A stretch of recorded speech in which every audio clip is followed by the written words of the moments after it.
ท่านก็ให้ทุนตรงนี้มาเพื่อเป็นเรียกว่าถวายความรู้ในเรื่องของการตัดต่อการทำวิดีโอการทำสื่อแล้วหลวงพ่อท่าตอนมาที่นี่ไปที่วัดท่าตอนก็ไปทำการเขาเรียกไปสัญจรไปสอนพระเนรที่โน่นก็นั่นแหละหลวงพี่เอาล่ะเดี๋ยววันนี้เราก็จะพูดคุยตามเหตุปัจจัยเนาะอันหนึ่งที่หลวงพี่พูดเอาไว้ตอนที่สวดมนต์แล้วสะเทือนมากคุณโยมถามหลวงพี่ว่าไปเข้าคอร์สปฏิบัติธรรมเนี่ยคือ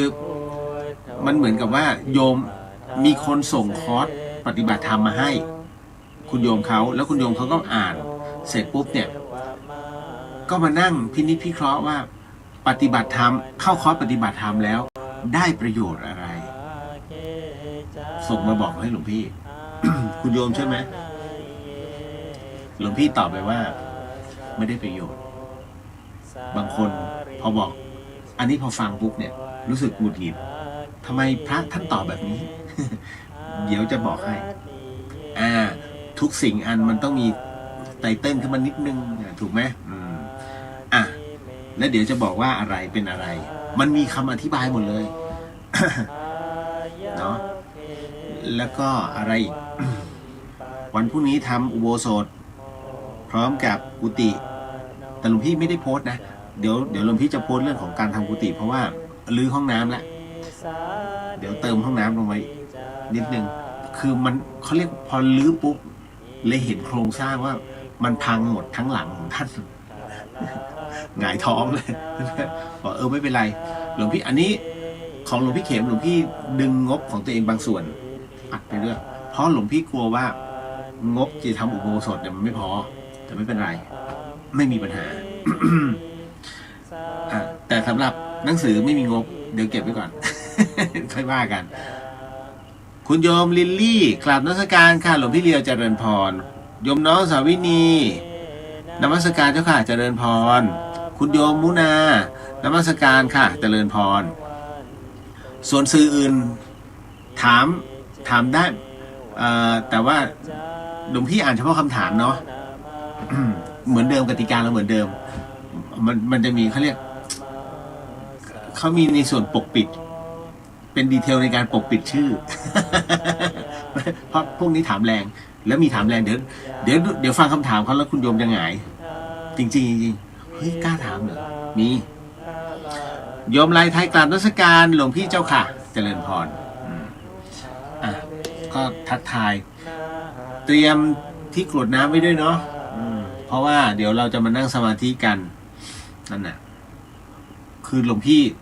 โอ้โหวันนี้หนักหลายๆเรื่อง คุณโยมนัทสิทธิ์กราบนมัสการครับหลวงพี่เจริญพรคุณโยมจินนชากราบนมัสการหลวงพี่เจ้าค่ะเจริญพรโยมกายกราบนมัสการครับเจริญพรโยมต่อกราบนมัสการครับพระคุณเจ้าต่อกลับไปแล้วเหรอกลับออสเตรเลียแล้วเหรอหลวงพี่ไม่ครั้งที่หลวงพี่เห็นโยมโพสต์อยู่ไงก็เลยมาเมืองไทยเหรอคุณโยมกุญชยากราบนมัสการหลวงพี่วันนี้มาทันไลฟ์สดพรุ่งนี้วันหยุดไง ไม่ว่ากันป้าแก้วกราบนมัสการหลวงพี่เจ้าค่ะเจริญพรคุณโยมจินชาบอกว่าหลวงพี่ควรฉีดบัตรทะยักสักครั้งนะเจ้าค่ะท่านขาลุยโดนอะไรอีกจะได้ไม่น่าห่วงมากกันได้10 ปีเลยนะเจ้าค่ะ รบกวนท่านพิจารณาหลวงพี่เคยฉีดแล้วก็คิดว่าน่าจะปีนี้น่าจะปีที่6ปีที่7ถ้าบอกว่า10 ปีนะ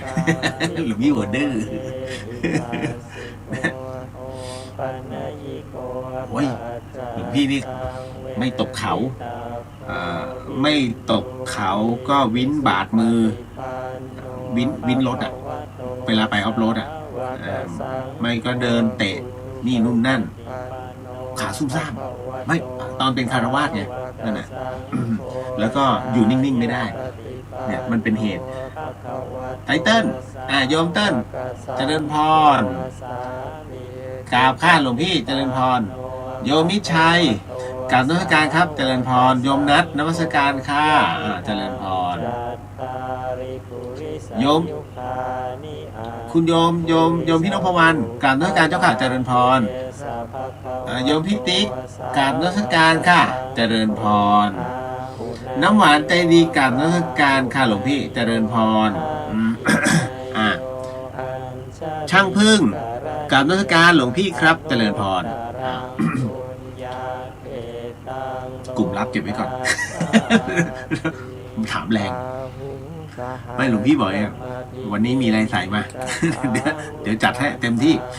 เอาล่ะก็เดี๋ยวเรามาสมาทานศีลกันก่อนเนาะแล้วก็ยังแล้วจากนั้นก็จะมานั่งสมาธิกัน แล้วคราวนี้ก็ล่ายาวไม่รู้ถึงตี 1หรือเปล่าเพราะพรุ่งนี้หลวงพี่คืนนี้โยมนิมนต์6 โมงเช้าเปิดกิจการโยมนิมนต์เพื่อไปสวดเปิดกิจการบิวตี้เกี่ยวกับบิวตี้ ก็ยังไม่รู้ว่าทำไมต้องเช้าขนาดนั้น นั่นหมายถึงว่าหมดสิทธิ์ทำวัดเช้าตื่นตี 5ปุ๊บหลวงพี่ต้องใส่เครื่องแบบยูนิฟอร์มแล้ว เอาล่ะ เดี๋ยวเรามาสมาทานศีลพร้อมกันก่อนเนาะแล้วก็จากนั้นเดี๋ยวหลวงพี่จะนำน้ำโมตั้งน้ำโมก่อนแล้วคุณโยมก็ว่าตามในส่วนของข้อศีลท่านใดที่คิดว่าไม่น่าพูดทันพระน้อมจิตน้อมใจตามท่านใดที่กำลังขับรถอยู่ก็แค่ระลึกตามไม่ต้องหยุดแล้วก็พนมมือสวดกลางถนนก็คงจะแปลกไปเนาะคุณโยมเชื่อไหมเดี๋ยวแป๊บหนึ่งนะจะบอกคุณโยมเชื่อไหมว่าในอดีตพระอาจารย์ภาสกรเนี่ยท่านก็คือแปลกๆเหมือนกันตระกูลเนี้ยไม่ใช่ครับคล้ายว่าครอบครัวของพระอาจารย์ภาสกรเนี่ยมันมีครั้งหนึ่งช่วงนั้นพระอาจารย์ภาสกรนั้นท่านอยู่สาธิตจุฬาสมัยเด็กๆนะอยู่สาธิตจุฬาพร้อมกับคุณอรุณแล้วก็คุณภาสุรี3 คนพี่น้อง โดยมีอาจารย์ระวีขับรถคันเล็กๆปรากฏว่าในขณะที่ทั้ง4 ท่านเนี่ยอยู่ในรถตรงมาบุญคลองนะแล้วติดไฟแดงอยู่แล้วมัน6 โมงเย็นช่วงเวลาของการ6 โมงเย็นนั้นปรากฏว่า ด้วยความที่อาจารย์ระวีนั้นเป็นอะไรที่แหมมัน6 โมงเย็นแล้วไฟแดงมันติดนานไงตรงมาบุญคลอง ก็เลยหันไปมองทั้งอาจารย์ภาสกรนะตอนนั้นเรียกว่าท่านนิรันดร์พี่นิรันดร์พี่เอื้องบอกอรุณทั้งหมดออกจากรถแล้วยืนตรงเคารพธงชาติ กลาง4 แยกเลยก็หลวงพี่ภาสกรยืนพี่เอื้องยืนอาจารย์ระวียืนมีอรุณไม่กล้ายืนอรุณนอนราบกับพื้นบอกรถเอาหนังสือปิดตาได้ปิดหน้าอาย แล้วยืนแล้วรถไปไหนไม่ได้นะรถจะบีบแต่ก็ไม่ได้เพราะมัน6 โมงเย็นคือทั้งหมดทั้งมวลเนี่ยหยุดเพื่อเคารพธงชาติเนี่ยบอกแล้วแปลกไหม ถ้าเป็นหลวงพี่เหมือนพี่รุนเนี่ย คงต้องปิดหน้า เนี่ยจะเป็นอะไรแบบนี้ตลอดพร้อมเนาะเรามาสมาทานศีล 5กัน นะโมตัสสะภะคะวะโตอะระหะโตสัมมาสัมพุทธัสสะนะโมตัสสะภะคะวะโตอะระหะโตสัมมาสัมพุทธัสสะนะโม ตัสสะภะคะวะโตอะระหะโตสัมมาสัมพุทธัสสะมาตามเนาะพุทโธธัมโมสังโฆศีลข้อ 1ไม่ฆ่าสัตว์ศีลข้อ 2ไม่ลักทรัพย์ศีลข้อ 3ไม่ประพฤติผิดในกามศีลข้อ 4ไม่พูดเท็จศีลข้อ 5ไม่ดื่มสุราและของมึนเมาบัดนี้ข้าพเจ้าตั้งใจรักษาศีลแล้วบัดนี้ข้าพเจ้าคือผู้มีศีลข้าพเจ้าผู้มีศีลละอายต่อการทำความชั่วกลัวต่อผลของบาปกรรมข้าพเจ้าผู้มีศีล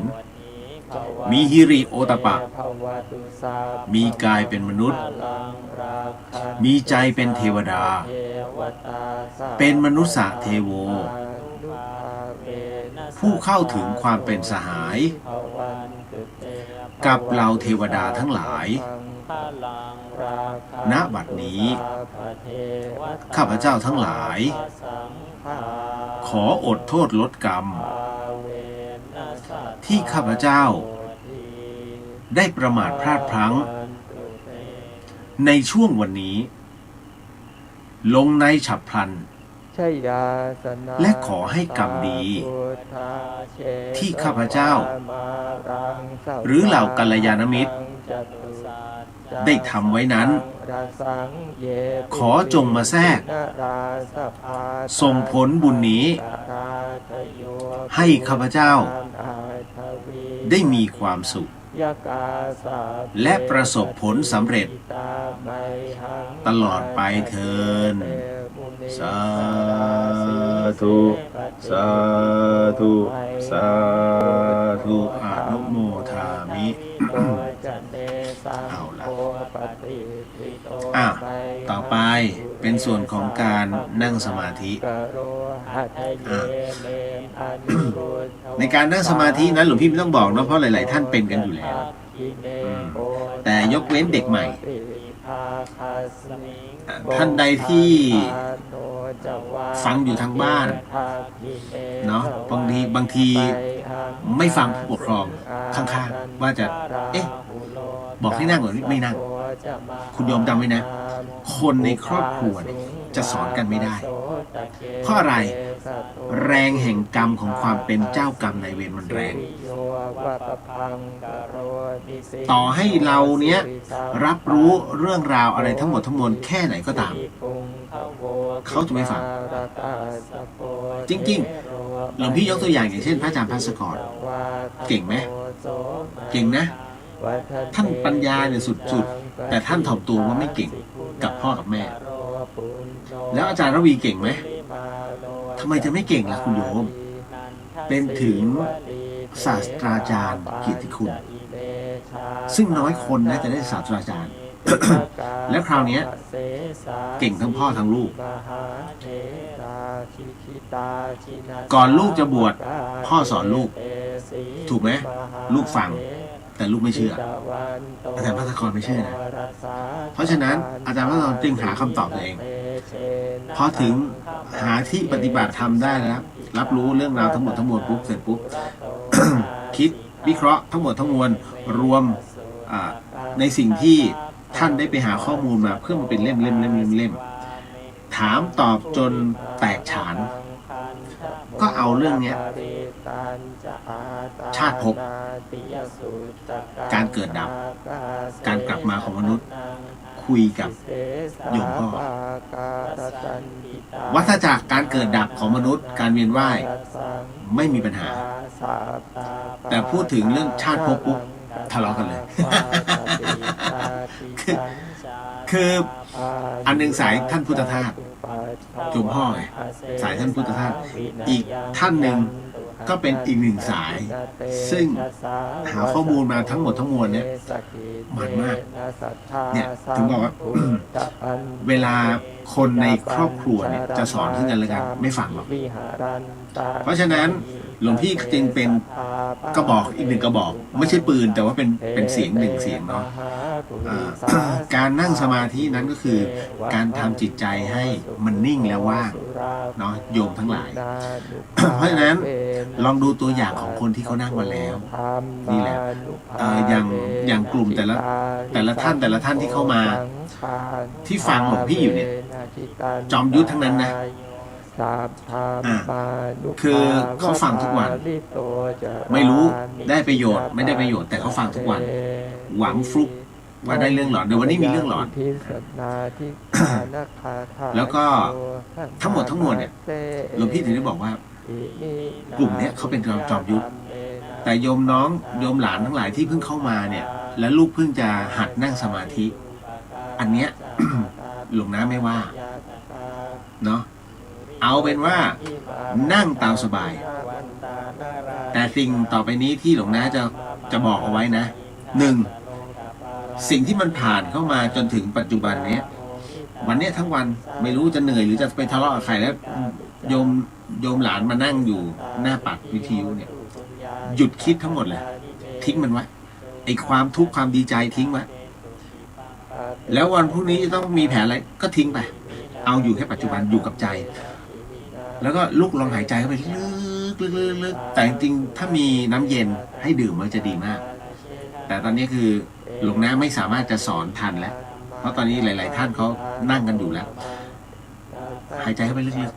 ๆนั่นแหละแล้วสุดตรงไหนสมมติให้ไปสุดที่สะดือ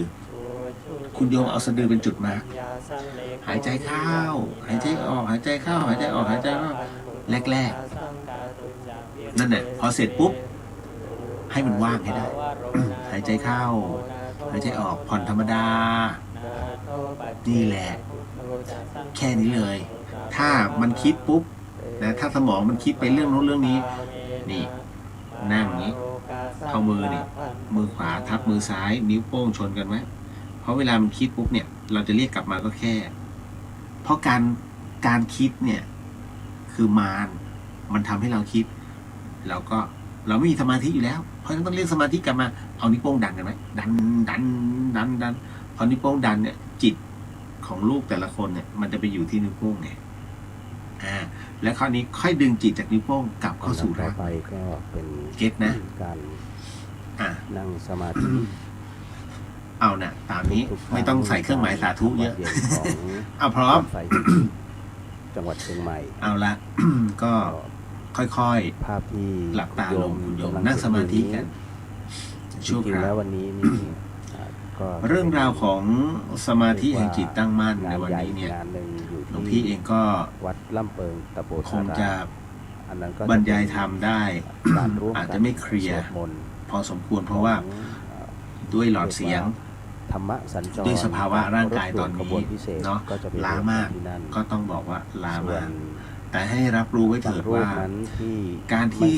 เราอยู่ในสภาวะของความว่างมันไม่ใช่เรื่องง่ายแต่มันก็ไม่ใช่เรื่องยากสำหรับในช่วงนี้การที่เรานั้นรู้จักกำหนดลมหายใจให้ไปอยู่จุดใดจุดหนึ่งเป็นจุดที่เรียกว่าเป็นจุดเสถียรที่สุดเมื่อมันอยู่จุดนั้นเสร็จปุ๊บจงกำหนดจุดนั้นให้เป็นความว่างในการนั่งสมาธินั้นก็คือหลวงพี่ไม่เคยสอนให้เรื่องมาบริกรรมแต่มันเป็นของมันเองถูกไหมทุกวันที่เราเพราะฉะนั้นไปทำงานหลายๆสายที่ท่านฝึกมาอะไรก็แล้วแต่จิตของเรานั้นมีความเมื่อยล้าเหนื่อยล้าจะเป็นพุทโธก็ดีพองยุบก็ดีหรือว่าจะเป็นอะไรก็แล้วแต่ก็ดีท้ายที่สุดแล้วมันคือสิ่งที่เอาไว้กำหนดดวงจิตไม่ให้ออกไปไหนแค่5 นาทีแล้วมันก็จะว่างคุณโยมตื่นขึ้นมาสภาวะของจิตแห่งความว่างนั้นเนี่ยมันเหนือคำบรรยายไม่มีคำบรรยายคุณโยมเพราะมันว่างคุณโยมลองบรรยายความว่างให้กับตัวเองได้ไหมล่ะแต่เรารับรู้ได้คนที่ปฏิบัติรับรู้ได้นี่คือสภาวะของความว่างจากการที่เราดังนั้นเมื่อเรายกจิตขึ้นมาซึ่งเราเรียกว่าเมฆจิตตรงนี้เมื่อเรายกขึ้นมาแล้วสมองในการขบคิดจงตรงนี้นี่เองเลี้ยงจิตมันช้ำดังนั้นการนอนหลับลึกก็คือเพราะฉะนั้นทั้งหมดทั้งมวลเนี่ยแต่จริงๆแล้วที่ต่างกันเพราะว่าการหลับนั้นคือการพักผ่อน คราวนี้การนั่งสมาธิเนี่ยทุกที่มันก็มี แต่เวลาเรานั่ง ถู ส กไหม มาธินั้น ทุกศาสนาจะมีในเรื่องของการนั่งสมาธิ ดับตัวจิต ก่อนจะเล่นกีฬาก็มีสมาธิ ก่อนจะขับรถเราก็ต้องมีสมาธิ ทุกอย่างคือสมาธิหมด อย่างได้ เอ้า แต่ เพราะฉะนั้น เวลา เราไม่จำเป็นต้องนั่ง เรา ได้ ไม่สา ถูกไหม มารถรับรู้ ไม่ถูก ในสิ่งที่เรากำลังเป็นอยู่ได้ จริง ๆ แล้วสมาธิ ควา เนี่ย มฝัน มันมีทุกที่ ดังนั้นความฝันทั้งหมดทั้งมวลนั้นที่เรามันเกิด แต่ ขึ้นนั้น เรามีเหนือกว่าเขาก็คือ ตมหลัพะพุทธศสนแล้ว การ มัน เอา กิดด้วยกันสี่ สิ่งที่เป็น ประ อุปสรรคในสมาธิมาพิจารณาอีกทีหนึ่ง ที่เราฝันกันมากมาย การเอา ฝันดี อุปสรรค ฝันร้าย ในสมาธินั้นมาพิจารณา กรรม จน การตัวนี้ หมดข้อสงสัย ต้องบอกว่า เราเรียกตัวนี้ว่า เป็น วิ เรื่องราวของบุพกรรมที่ ปัส ผ่าน ส เข้า นา มาไม่ว่าจะเป็น เพราะฉะนั้น กรรมดี สมาธิ หรื ของ กรรมไม่ดี พระพุทธศาสนาของเรานั้น ภาพต่างๆ มันจึ ที่ ง เร แตกต่างไปกับของชาวบ้าน ที่ผ่ มันไม่ใช่สมาธิ มัน เป จะ ล่า ถูกบันทึกเอา ๆ ไว้ แต่มันเป็น ใจิต เรื่องของการ จิต เจ ของเรา ริญ นี้ วิ ฮาร์ด ปัส ดิส ส ก์ นา ใหญ่ นั่น เป็น หมายถึงว่า ขนาดใหญ่ การนั่งสมาธิโดยไม่มีข้อสงสัย ตราบใดที่เรายังจด ตราบใดที่เรามีข้อสงสัยนั่นยังไม่มีสมาธิ ตัวฮาร์ดดิสก์ตัวนี้มั เป็นแค่นั่งหลับตาธรรมดา เพราะอะไรเพราะข้อสงสัยคือข้อคำถามที่ต้องการคำตอบถูกไหมแต่ถ้าเมื่อไหร่ก็ตามแล้วใครจะตอบโยมได้ จริงๆแล้วเรียกว่ากรรม หลวงพี่เองก็ไม่สามารถตอบโยมได้ ต่อ เพราะ มา เราไม่ได้ถามทันที เราต้องรอจังหวะ ตัวที่สองที่ทำให้ ตรง เรา นี้ นั้นต้ นี่เอง ปลี่ยนควม ถ้าเราฝืน ก็คือ ยังนั่งอยู่ ถามว่าสมาธิจะเกิดได้ไหมหลวงพี่ตอบเลยว่า เขาเรียกว่า เกิดได้ทันที เพราะอะไร เพราะสิ่งที่คุณโยมสงสัยนั้น ตัวปัญญาหรือว่าตัวผู้รู้นั่นหมายถึงว่าตัวเราเนี่ยคือตัวผู้รู้จำได้ไหม ขออภัยอันที่สามเขาเรียกว่าเทพ กับคำถามอย่างที่พระอาจารย์เกษตรท่านเคยบอกเอาไว้ว่า ใครคือผู้รู้ให้การถามตรงนี้ ทุกคนงงใครวะแล้วใครวะคือผู้รู้นะจริงๆ ผู้รู้ก็คือตัวท่านนั่นแหละ จิตอาวรณ์ แต่มันมีจิต ธาตุกำเริบ ตัวหนึ่ง สี่ตัวนี้สำหรับ มันจะมาเคลียร์ตรงนี้ ทำ ให้ ให้คนเรานั้นได้ฝัน ว่าทำไมเราจึงไป คราว คิด นี้ เรื่ มา อง ใน อื่ ถึ น งของจิต จิตสังหรณ์ เดิมแท้ของแต่ละคน ก็คือ อย่างที่หลวงพี่เคยกล่าวไว้ในชั่วโมงต้นๆหลายๆครั้งอ่ะมันจะมีด้วยกันสองตัว หลายๆท่านนั้น ตัวหนึ่งเป็นมาร เรา อีกตัวหนึ่งเป็นเทพ เรามีความรู้สึกว่า ตัวเทพคือตัวดี จะเกิดฝน คอย ตก เคลียร์ทุกเรื่อง เกิดฝน ตัวมาร ตก คอยเป็นอุปสรรคไม่ให้คุณโยมนั้น เร ได้นั่ง สั อย่าง หรณ์ มีสมาธิ นต้องตกแป๊บเดียวเดี๋ยวแดดต้อง เพราะฉะนั้น ออกแล้วก็เป็นอย่างนั้นจริงๆ เดี๋ยวเอาไว้ นั่นคือ ไปต่อกันคราวหน้าดีไหม จิตสังหรณ์ นะเอาตรงนี้ ส่วน ได้เวลาพอสมควร เรานั่งกันสั้นๆคุณโยม นั้นก็คือ 2-3 นาทีแค่นั้น เอาละค่อย ในส่วนของ ๆ ถอนสมาธิเนาะ เขาเรียกว่าเดี๋ยว สูดหายใจเข้าไปลึกๆ2-3ครั้ง เทพอาวร นั่นน่ะ ตรงนี้ แล้ ก็ ว คือ ค่อยๆลืมตา เรียกว่า ค่อยๆลืม เป็น ตา ส่วนของการระลึก นี่แหละ การระลึกถึงในส่วนของทวยเทพเทวดา จริงๆ เรื่องราวของพระอาจารย์ภัสกรเนี่ย ว่าเรา นานๆ สามารถสัมผัส เอามาเล่า อะไรบงส่วน หลายๆท่านก็ เก็บมาเป็น Data เอาไว้ อาจจะมีความสนุก ซึ่งถามว่าสนุกมันสนุกนะ ในเรื่องของ โอ้โห เวลานั่งเล่า เพราะเวลาเรา หลวงพี่ก็เล่า นี่ยจิตจะสร้างรูปทั้งหมด เกี่ยวกับบ้านหลวงพี่ เป็นละคร ตุพี่ท่านก็นั่งเล่า บางคน เกี่ยวกับ ก็ บ้านของท่าน เรียกว่า โอ้โหนั่งหากัน นักก็ เนี่ย อันนี้เป็นเรื่องราวที่หลวงพี่กับท่านอ่ะ สนุกตลอดเพราะท่านชอบมานั่งมานอน แต่ทั้งหมด คือเมื่อก่อนเนี่ย กิดจาก ใต้ธรรมสถาน ประสบการณ์ทั้งหมดทั้งมวลที่เรา หลวงพี่จะมีเบาะรถตู้ถอดเอาไว้สา ส่ว ม น เบาะ ธาตุกำเริบนั้น เรี ตัวย ก สุ กั ด น ท้ายตัวนี้สำคัญ แล้วเวลานอนหลวงพี่จะนอนที่เบาะบนเบาะ ร่งกยมนุษย์เรานั้นประกอบ หลวงพี่ใช้เวลานอน ก็คือดินน้ำไฟลม ประมาณ 5-6 ปี สิ่ง เบาะ ใด นั้นน่ะ สิ่งหนึ่งที่ขาด จน บกพร่องไปจากร่าง จนเหล็กมันโผล่ จะทำให้ร่างกายของเรา แต่ก็ยังนอนอยู่ เกิดเขาเรีย ทุกวันนี้ก็ยังอยู่ ไม่สบาย นั่นแหละแต่ไม่ได้นอนแล้ว เนื้อไม่สบายตัวนั้น หลวงพี่ท่านก็นอน ให้กำลังจิตมันอ่อนลง ท่านไม่เคยนอนแบบนี้นะ แต่พอเห็นหลวงพี่นอนแบบนอนจนไอ้ตัว เป็นนิมิตต่างๆ ไอ้ตัว ซึ่ง ตัวอย่าง ทั้งหมดทั้งมว พ ล นักพิงเนี่ย จะสร้าง มันสึกเข้าไปจนแบบเรียบแล้ ดั ว งนั้นในการ ท่านก็เลยมานอน ทั้งหมดนั่นเอง แล้วนอนแล้วหลับเลยนะ โอ้โห หลับลึกเลยหลับเสียงดังอ่ะ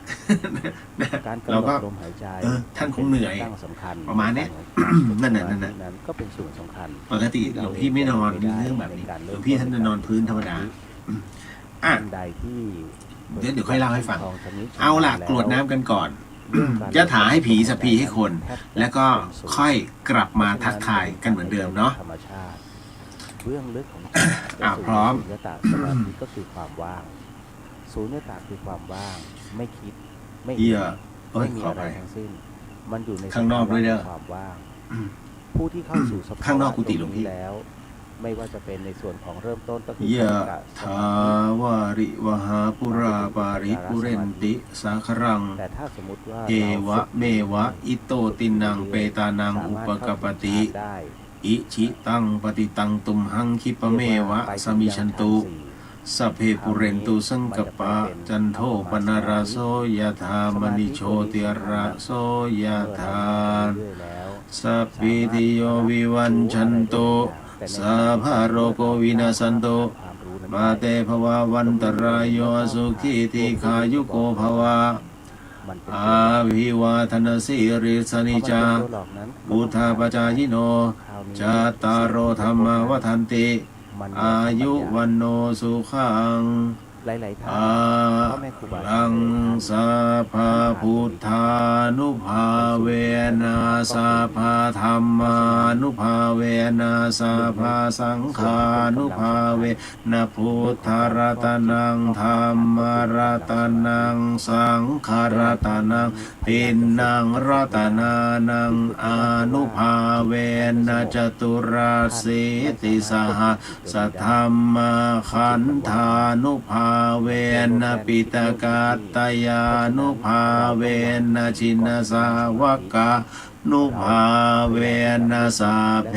เตโรคะสาเพเตพยาสาเพเตอันตรายาสาเพเตอุปาทวาสาเพเตทุนนิมิตาสาเพเต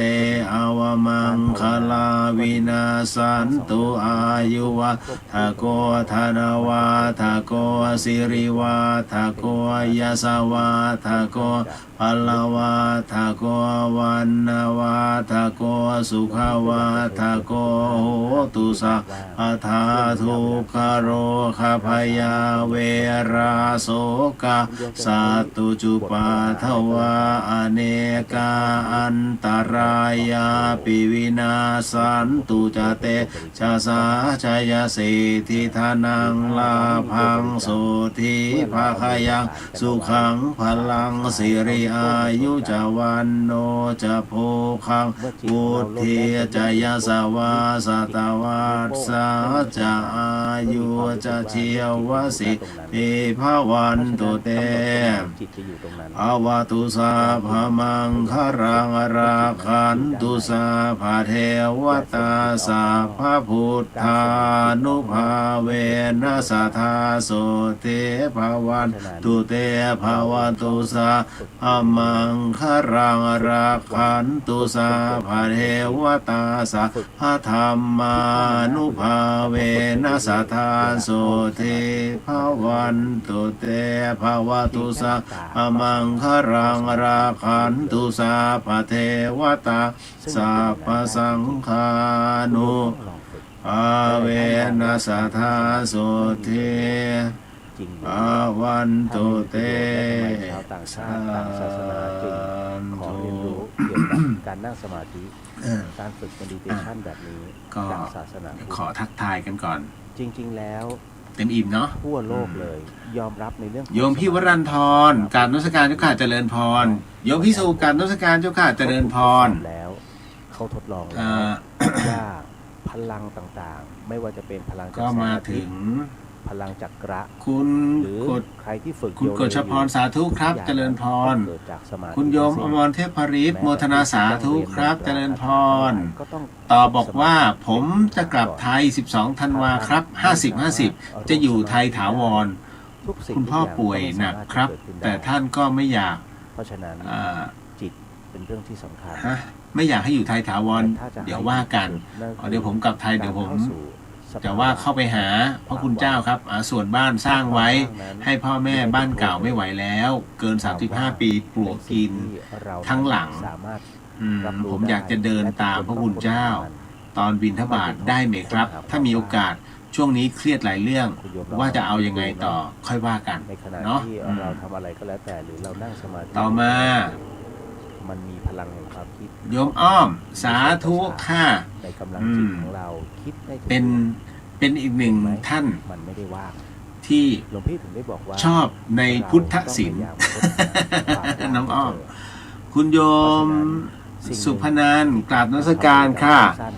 แล้วมัน ยังอยู่ที่อเมริกาเนาะ สะกดตัวจริงของเราก็คือว่า คุณโยมกนกพร โมทนาสาธุค่ะเจริญพร แล้วเราบอกตัวเอง โยมบูญกราบนมัสการครับหลวงพี่เจริญพร ว่างอยู่ชั่วขณะณตรงนั้นให้ ไม่หรอก ซึมซับสภาวะ คือก่อน ารมณ์ ก่อนหน้านี้บังเอิญว่ามี เมื่อช่วงเย็นมีโยม ให้ระลึกถึง มาก็ ความรู้สึตรงนั้นแล้วมันจะว่างโดยอัตโนมัติ ถามถึงหลวงพี่ภัสกร นั่นแหละหลวงพี่ก็บอกอ๋อพอดีท่านนอนกุฏินี้ไปเข้าไปดูสิ นี่คือความพิเศษและพิเศษ เข้าไป สำหรับผู้ปฏิบัติ ไม่เห็นมีเลยท่าน องค์พระสัมมาสัมพุทธ เอ้าไม่เห็นแล้ว ค้พบ รูปท่านยังตั้งอยู่เลย มาตั้นานแล้ว จริง ๆ แล้ว ไม่อะ คำว่าสมาธิ ผม มี ลงไปที่ธรรมสถาน ด้วยซ้ แล้วไม่ทราบว่าอยู่ตรงไหน ำในขณะ อ๋อ เดียวกัน ตรงนั้นเนี่ย องค์พระสัมมาสัมพุทธ ผู้ ท่านอยู่แต่โยมไม่เห็นหรอก แต่ถ้า อยู่ โยม รู้ทั้งหมด เข้าไปกุฏิเนี่ยโยมจะเห็นท่าน ได้รับรู้ว่านื้อตัว เข้าอีกรอบ ที่แล้วนั่นคือ ไม่มีอ่ะ สู่ หลวงพี่เขามีรูปปั้นของหลวงปู่ อ๋ออันนั้นน่ะ พระนิพพานคือ รูปปั้นของหลวงปู่ครูบาหลวงวัดไฟหิน นั่นน่ะ แต่หลวงพี่ไม่เห็นหรอกภาพหลวงพี่เขาตั้งอยู่ ฝึกเรื่อยๆฝึก คือเรื่องโยมยังไม่รู้เลยว่าหลวงพี่ท่านมรณภาพไปนานแล้วหลวงพี่น่ะกระดูกท่านตั้งอยู่ตรงนั้นน่ะโอ้ยจากเข้าใจหายเลยหลวงพี่ จึงเชิญชวนทุกๆท่านเนาะ หลวงพี่ท่านเนี่ยมรณภาพดังมากเลยนะ คณะสงฆ์วัดไฟหิน นั่นแหละก็คุยกันแป๊บ ๆ ๆก็ทำให้หลวงพี่ระลึกถึงเรื่องราวของหลวงพี่ท่านก็เลยอยากจะเอามาเล่า พรุ่งนี้วันเสาร์ นิดนึง วันที่9 กันยายน คือเรื่องของเรื่อง วันที่ 10 เราก็ถาม อย่างกรณีของหลวงพี่ภัสกร แต่ ท่านเป็นครอบครัววิทยาศาสตร์นักวิทยาศาสตร์ไงถูกไหม ตัวพระอาจารย์เอง จริงๆแล้ว รูปเองนั้น ก็ ไม่ได้บรรยาย จะแวดวงบันเทิงเกือบทั้งบ้าน ก็จะเป็นพระ อาจารย์ระวีก็จะคว่ำบอดในเรื่องของดาราศาสตร์ ทุกรูปนั้น แล้วก็หลักปรัชญา สมาธิมาแล้วทั้งสิ้น ส่วนคุณแม่อุไรนั้น คุณแม่อุไรก็จะเป็น เพราะฉะนั้น อ่า วัน นาง หลวงพี่ นางงาม เป็นคุณโยมทุกๆคน หลวงพี่ไม่แน่ใจน่าเป็นนางไม่ใช่นางสาวเชียงใหม่นะ นึง เป็นนางงามสังกำแพง ต่ว่าเราได้กำลังจิต อันดับ 1ด้วย หลังจากที่ท่านถอนสมาธิ แล้วก็มาเป็นพี่เอื้องพาสุรีพี่เอื้องพาสุรีนั้น ทั้งหมดทั้งมวล ก็จะแวดวงบันเทิง วัดตามกำลัง เขียนบทละคร คุณโยมก็ พระอาจารย์ภัสกรเป็นช่างภาพ มันไม่เหมือน ก็ เดิม ถ่ายภาพทั้งครูบาอาจารย์แล้วก็ดารา ส่งให้จิต อรุณไม่ต้องบอก ของเรานั้น คุณอรุณก็จะเป็นในเรื่องของบันเทิง เพราะฉะนั้นครอบครัวนี้ศิลปินหมดเลย อืม คราวนี้ ณตอนนี้ ในยุคแรก ก็น่าจะได้เวลา ยุคแรก ๆ ของดาราศาสตร์เนี่ย มาบูเพราะว่าอาจารย์ระวี อาจารย์ระวีเนี่ยนำเอากล้องส่องดูดาว เรียกว่า ถอนสมาธิ เป็น ะคุณโยม เป็นกล้องแรกของประเทศไทย การถอนสมาธิ เอามา ก็เรียก ตั้ง ตัวจิตนั้นกลับ ตั้งบนหลังคาบ้าน สู่สภาวะความเป็นจริง หลวงพี่ไม่แน่ใจว่าปัจจุบันยังอยู่หรือเปล่าเพราะแต่ว่าเมื่อประมาณ 7-8 ปีหลวงพี่เข้าไปที่บ้าน พร้อมกับหลวงพี่ภัสกรนี่แหละ ฐานน่ะยังอยู่ ฐานอยู่บนหลังคา เมตตากันไป คือหลักฐานว่า เนี่ยเป็นฐานตั้ง ไอ้ขาตั้งกล้องส่องดูดาวของอาจารย์ระวียังอยู่ นั่นแหละหลวงพี่ก็พอถึงตรงนั้นเสร็จปุ๊บเนี่ย ก็ดูกันทั้งบ้าน อาจารย์ระวีก็จะบอก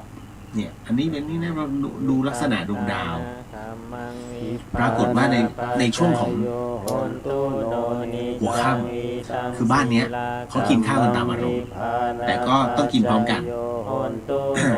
โดยที่คุณแม่อุไรจะเป็นคนทำกับข้าวก็ทำกับข้าวเสร็จปุ๊บก็ตั้งโต๊ะกำลังจะนั่งกินกันเลยเพื่อ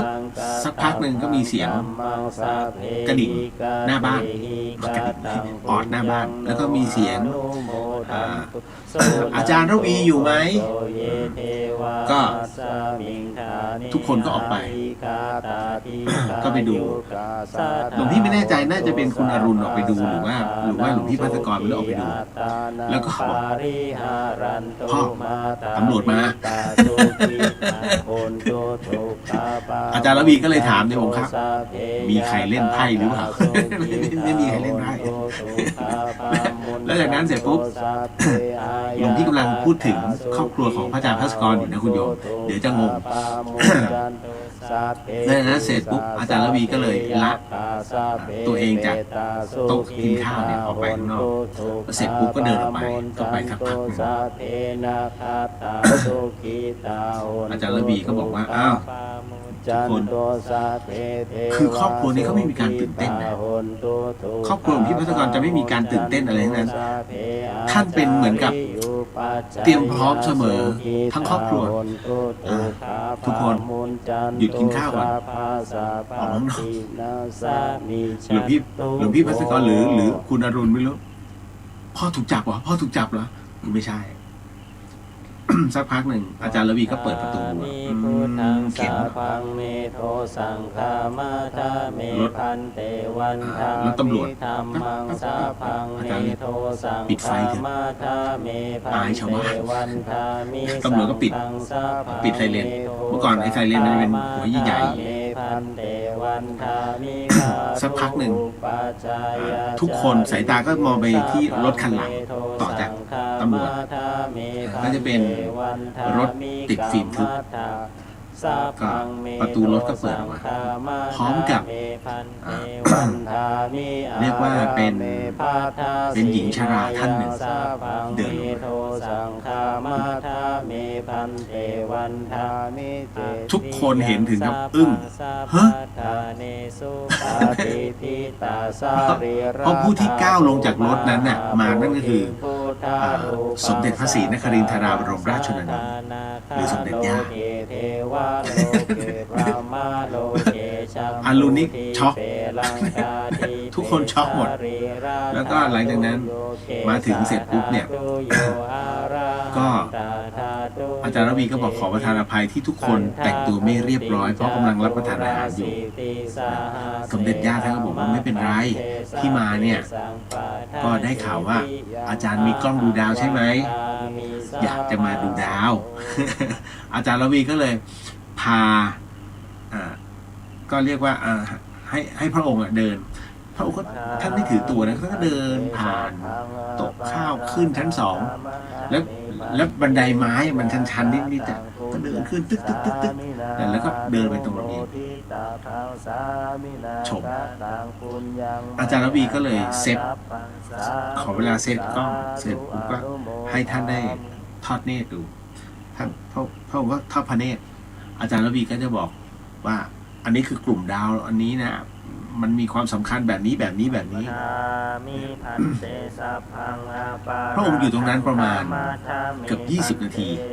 เพื่อที่ฟังอาจารย์ระวีด้วยแล้วก็ส่องดาวนั่นแหละแล้วจากนั้นจึงเสด็จพระราชดำเนินกลับเป็นคุณโยมจะกินข้าวต่อไหมกินกันลงไหมทั้งบ้านวันนั้นไม่มีใครกินข้าวลงเลยจากที่เคยหิวเนี่ยมันอิ่มใจแล้วก็อีกอย่างนึงคือแบบประมาณว่าช็อกช็อกนั่นคืออีกหนึ่งเรื่องราวที่หลวงพี่เอามาเล่าให้ฟังเนาะก็เป็นเหตุการณ์ในอดีต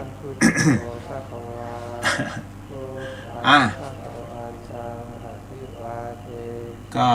เป็นหอมปากหอมคออยู่อังกฤษเนาะเพิ่งย้ายกลับมาอยู่ไทยโอเคเจริญพรเป็นอีกหนึ่งเรื่องราวที่หลวงพี่ก็นึกได้ก็เอามาเล่าให้ฟังก็คิดถึงท่านด้วยนั่นแหละก็ต้องบอกว่าทุกวันนี้ไม่ว่าจะอะไรก็แล้วแต่ทำวัดเช้าทำวัดเย็นอะไรเสร็จปุ๊บหลวงพี่ก็ให้นึกส่งบุญให้ท่านตลอด เอาล่ะมาเข้าสู่ในช่วงของคำถามมันจะมีคำถามบางคำถามที่รุนแรงพอสมควรแต่หลวงพี่ก็ตอบหลวงพี่บอกเลยคือโยมเนี่ยส่งข้อความมาแล้วหลวงพี่รู้ว่าโยมเขาไม่รู้ก็เป็นเด็กแหละเพราะฉะนั้นเด็กสมัยนี้ ไม่มีการคือเป็นคำถามดิบเลยนะก็จะตอบไม่เป็นไรเดี๋ยวหลวงพี่เพื่อเป็นประโยชน์กับโยมหลวงพี่ก็จะตอบ เป็นเรื่องเกี่ยวกับเพศบอกเลยแต่ก็จะตอบให้บอกแล้วหลวงพี่จะไม่เหมือนใครเอาเลยไหมหลวงพี่เอาคำถามของ โยมก็ขึ้นมาก่อนเลยไม่ว่ากันเนาะหลวงพี่ครับขอโทษนะครับที่ผมจะถามแต่มันสงสัยครับ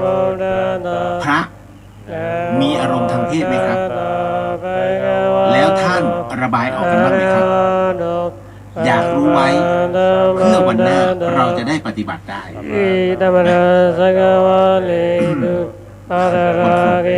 ถามอย่างนี้เลยหลวงพี่โอเพนนะเพราะว่าถือว่าเขาถามตรงๆอะไรอีกรอบนึงนะหลวงพี่ครับขอโทษนะครับที่ผมจะถามแต่มันสงสัยครับพระนั้นมีอารมณ์ทางเพศไหมครับแล้วท่านระบายออกกันบ้างไหมครับอยากรู้ไว้เพื่อวันหน้าจะได้ปฏิบัติได้โยมพระเนี่ยผู้ชายคนหนึ่งแต่คราวนี้มันมีข้อวินัยแล้วในเรื่องของอะไรก็ตามเดิมที่เคยว่าแต่พี่จะบอกว่าธรรมชาติสร้างขึ้นมาเพื่อให้มนุษย์นั้นมีความรู้สึกกันไม่ว่าจะเพศไหนก็แล้วแต่เราผิดไปได้ว่าเราอยู่ในความเป็นสมณะดังนั้นอันที่หนึ่งสมณะนั้นเราควรระวังเสมอในเรื่องของสภาวะของอารมณ์คุณโยมท่านเองไม่ใช่ที่ทำไมล่ะเพราะหากเมื่อไหร่ก็ตามที่ท้องเราอิ่มเมื่อนั้นผมยิ่งอิ่มเยอะแน่นอนที่สุดทุกอย่างมันจะมีการควบคุมแล้วอะไรจะเกิดขึ้นเพราะฉะนั้นนี่แหละพระจึงต้องถือที่พรหมจรรย์และต้องถือให้ได้มากที่สุดนั่นแหละกรณีตรงนี้ท่านถึงเวลาฉันก็ห้ามฉันอิ่มจนเกินไปคืออิ่มจนเกินไปอิ่มไม่ได้ถ้าฉันแบบไม่ได้ต้องแบบไม่อิ่มคือประมาณเหลือนิดหน่อยแล้วตกเย็นห้ามอีกอย่างหนึ่งก็คือว่าที่ทุกวันเราใช้กันตอนนี้โยมเวลาเริ่มแรกนะคือการปลูกต้นร่างกายการปลูกต้นร่างกาย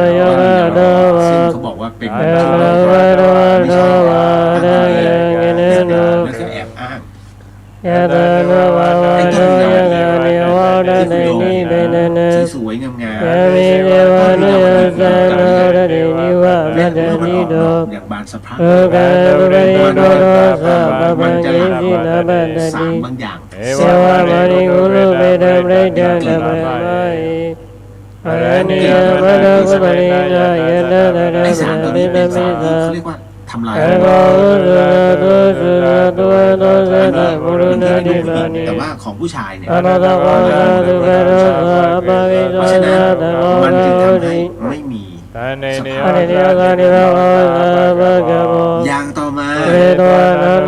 ในส่วนของตรงนี้คืออันนี้โยมเขาสงสัยถามว่าท่านระบายออกอย่างไรสมมติว่ามันเหนือการควบคุม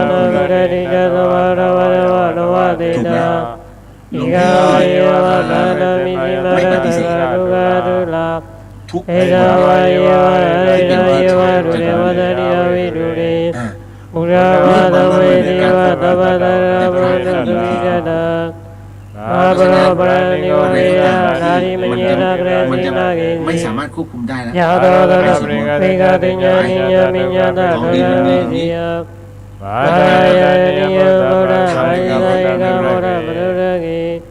้วเสร็จแล้วสมาธิใครลง มิเดสะตะวะโรกะตะเมมานะตะภวิยปริมาณะ ถามว่าได้ผลไหมได้ผ โอ ล ดะโรสะดิริยสะอัตตวะนาวิรมาตะมะเด ไอ้นั่นเขาเรียกขี้ เอเดสะนิเตนวะตายโนยวะนะตะวิรเมโน เพราะ เอเดเดยเดยะปิมามิยวิยะระมิรมา ท่าน อุ เขาเรียกว่า เอเดสะนุกะกะมะติลาวะตะตรินะธัมมโน เป็นบัญญัติ กาเมตุวิญญาอิระนาอิสาตะกะปะติยะ เพ ปุ ราะ ณ ฉะนั้น ริ เนี่ย ติ ถึงได้บอกว่าท่านมีวิ อิ ธี เรตะภะคะวะอะระหะตัมมะตัม เพราะฉะนั้น โน ข้อสงฆ์เนี่ย เวสะสะระนะธัมมโนตุกะโตโลกะวิโนอโนรณะปุริตาธัมมะตาระติ ประหลัด อะระเรวะมโนตนะโมโตภะคะวะวะระหะโตภะคะวะตะโต เขาเรียกว่ามีการเคลื่อน เอเปติโกปะริโก เกิดขึ้น ปัสสะระเวริตาโมวิญญ ด้วยความตั้งใจ โอปริเปโนภะคะวะโตอะระหะโต อันนี้เนี่ยกึ่ง อุโสปริเปโนภะคะวะโตอะระหะโต แล้วมันเคลื่อน นายปริเปโนภะคะวะโตอะระหะโตปามิสปริเปโนภะคะวะโตอะระหะโต มันเป็นข้อวินัย ยริยสัตตาริปุริตายุกานิอาราปริตาโภคลา ณตรงนี้ เอตาภะคะวะโตอะระหะโตอาหุเนยปะ ช่ว เน งต่อมา อากิเนยยะนิรณิย หัดคอ อโนรยะโมยะกิเตมาตา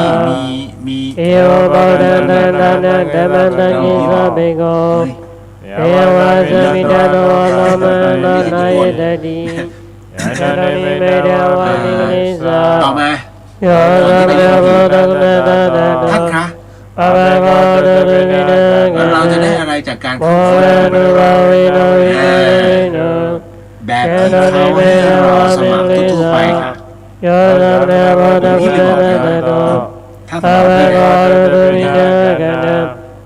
นะเวนุภาวิโนวิโนกะเมโน จากข้อ เกโนนิเมเดวะมิลิสา พูดกันสวยงาม โยสัพพะโพธัมมะตะตะ เวลา โต คุณเดินไปปฏิบัติธรร ปะ ม ปะโพตุมินะกะนะ ทุกสำนักก็จะมี นะเวนุภาวิโนวิโนกะ เป็น เม วิธี โน การในการที่ให้เรา วารุตวะมิลเรเวนุตวะเดวะ แล้ว นะ ก็เรียน ตวะวะนะตวะวินะตะ ซึ่งณตรงนั้นเนี่ย เร ถูกต้อง วารุตวะมิลเรเวนุตวะเดวะนะ เพื่อให้ ต เรา วะเดวะวินะตะ ได้ เร ถามว่าความ เ รู้ตรงเนี้ยมันมี วา เกิด รุ ขึ้น ต หรือเป วะ ล่า มิลเรเวนุตวะเดวะนะปฏิบัติธรรมตวะวินะตะตุเกโภ เพียงแต่ว่าเราไปเข้าคอร์สเนี่ย ชาบุ เราก็ เม ไม่ เยเม ไอ้ ลิ ที่ นี เราผ่านมา เกมวยเลโนอิริโกโก มันเลี่ยง โก เราแบบ เม นี้ เดโกโกยิกาโก มันอยู่ในกฎ โล ของเรา มาเซโลโกโอสัมเบสิเยเมอุเสวะเมเต จะต้องค่อย อิติงะโมโอ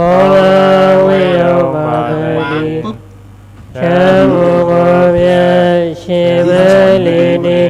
พิมเวเวมุ เดี๋ยว โอโนเบเบย ไม่ มา ได้ ตั วาง ง ไว้ เงิ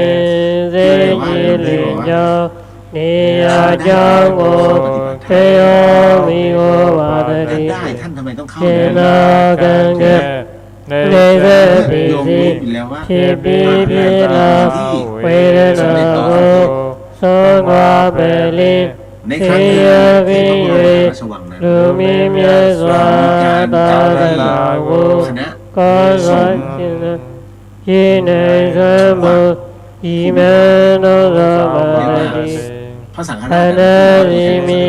ดิราเวสะอุตเมียโกอิเมียยะโมเมียโกเตงะ องค์ธร ทาร ม ลสุญญา และกันที่สี่ เมนาเบเบยะมาตังเกสิเซจิลิ แต่ละท่านเนี่ย ไอดิกาตาลนาโก เราต้อง ภาษาจิตา ที่เก่ง ยินยา เอามันแรก โตโสมิเวปาตติ ไปนิม โต นต์ โสยาสนาเนวา สมเด็จโตอ่ะ ชนะโกเสเมียสิโอวายะกิเสเวเยจามานิ ต ยวดำยาวเดินในเมียสวาเดิน เป็นประกอบพิธี ชาดากุเสเยวาสิอุบายเวกิสิเวเยยวาสิ ก็ขึ้นบาลีก่อนนะโมก่อนเลย เยเมียในเมียสวาเดินวาเยนากุเสเมียวา จะ สิ เอาอะไร อุบายเวกิสิเวเยยวาสิ ทุกคนงง เวเนนิเนตะเวเมียสวาเดินวาเยนากุเสเมียวาสิ เนี่ยคุณโยม โอ ได้ รายเบกิสิเว สิ่งที่คุณโยมได้ เยาวาสิ เพียงแต่การที่ อาเบโสมะโสมยะสวาเตเนวะชะตาโกเสเมียวาสิ แล้วมาเจอทุกข์ โอรายเบกิสิเวเนยาวา จำ สิ ทั้งหมดไหมไม่จำเป็น เอวะนะโตยะกันนะ ทุก เต ข์ เน ในเรื่อง วะ การปฏิบัติธรรม ชะตาโกเสเมียวา จึ สิ งสอนในเรื่องของ โอรายเบกิสิเวเนยาวาสิ หลวงพี่ก็ยังบอกเสมอว่า อิงเอเลโตเยกันนาเดเนวะ ไม่ได้สร้างพระพุทธเจ้าขึ้นมา โอลายเบกิสิเวเนยาวาสิ โดยการใช้ โอ ปัญญา เลโตเยกันนาเดเนวะ เพราะฉะนั้นพระเจ้าไม่เคยที่เรามีความเชื่อว่าสมเด็จองค์พ โอ ระ ลา เจ้าย เบกิสิเวเนยาวาสิ ที่ ดู ท่าน เอจิเยเลบะเยกิสิยาวา ศึก สิ ษาทดลอง อเดเนเยเยเยกิสิยาวาสิ แค่นั้นเลย สิโลเยสิเยกิสิยาวาสิ แต่ อิ ละ ระเวโรเยอะระเวเกยวะโต ถามมาหลวง เม พี่ ตเวดารุอิระมุญญาอิระมุนี ทำชั่วดูสิ อาโดเรยวะอาโดเรเอวะโด เพราะฉะ ยิ นั้น โกยาโกยามิโนมัญญาปุญญาเมียเนเว เรา โก ต้องการใครสักคน เอเรโยยะสามานิ เพียง โอ แต่ ดุเยวา ใจ สิ เรา เน จึงต้องหาหมู่ เอโดเยยะโกยะโกอิดามิโอมิโกตาโอ เข้าใจใช่ไหม เวราจุตาเยโด การปฏิบัติ เวมิเวเน รู้เองให้ได้ อาเยโด คุณโยมอย่าไปใช้ ยะ การ ยะวา ต้อง สิ เข้าไปทุกอย่าง เอยะเวสิ เกิด มา เป็น เวเนยะ เอาจริ อิ ง กายะโกสะเดปิ ปี ลา มาเนี้ย โตสะนาเรมาเรีย แต่ใคร เมเวงาอิเมจาสิญา หลักในการ เทยาธรรมา หลวงปู่ โอ ไม่ได้ วา ว่า ราสะ ท่าน เมี ก็ ย ไม่ได้ มา ว่าย า ปริญ กา ญา เอตายกา เพราะฉะนั้นนะ เอนาโบมา ศึก อา ษาก าดานา ไต่ตรอง เอรุไมเยเมเมียบุญญา ธรรมะ ปุณณาโกยะยะวาเรเอยะเว พิ ยิ จารณา เอเวเนตาเอเดโร ที่ไม่ได้มา อาราโลกา ตามอะไรมาก อันนาดิ จะ เมเมียสิงาเตดาวานะ เวลามึง โกโกวานิวิญญาณเดริ การไปเที่ยวไง อิจิวันนาบะเมียสวาโลโส เปิดประตูเข้า โก มา โนเดริอิ เอาละ เดเมีย เก็ตเนาะ วิญญาเมียบุโนเมเวโล หลวง ยิ พี่คะ โกโกนาลาอิยาโก ที่วัด เมี นี้ ยยาญาลิลิสิ พอดี โน เรามาที่บ้านตายว า ต โต อน เน ที่เราไปบ้านสัตว์ อิ เล มิ ยจะขอ นา ได้ นุลีลา คื นุ อถ้าโย นาม เอามา เอ หลวง เด พี่จะทำไม่ได้ มุริเวโน จริง กุโนเมียเอเมียเอเมีย ๆไม่ว่าจะเป็น ย การ ามุยา ทุกสิ่ วาง โก สิ่ง โน ที่มีดวงจิต อาดุ เราก็ทำ อาดุอาดุ ไม่ได้เกี่ยงนะ กุโนเมีย เราสัตว์ผู้ไม่มีรักเราเนี่ยมันเสีย ยามุยาวาโกโน คือผู้นำ สาธุสาธุสาธุโอโลเมียเมียเมีย อะไรเลย มุยาวะโกโล ก็ถอนหายใจเลยแต่ไม่บอกใครนะ สาธุสาธุโอเรมุนีมิโอเรเยสวะวิยาโกมุนีมิอุลวะยิมิ แล้วก็เอา มุนีมิ น้ำ เอ มัน เมยาโรเมียโกมุนีมิอุลวะยิมิ เสียบลงมาหลวงพี่เห็นนะ สา อาณามุเลมิ ฟอง ปังกา ซึ่งจ ปั ริ ง งๆ กา เนี่ย โร ฟอง จินเยโดโก ฟอง มุเล ขึ้นหลอด มิ เลยนะ อุลวะยิมิ แต่ถ้าสมมตินานๆคือถ้า เอรามาราซา อัน มิ นี้มันตามหลักการ สาเดระมัญญาธรรมเก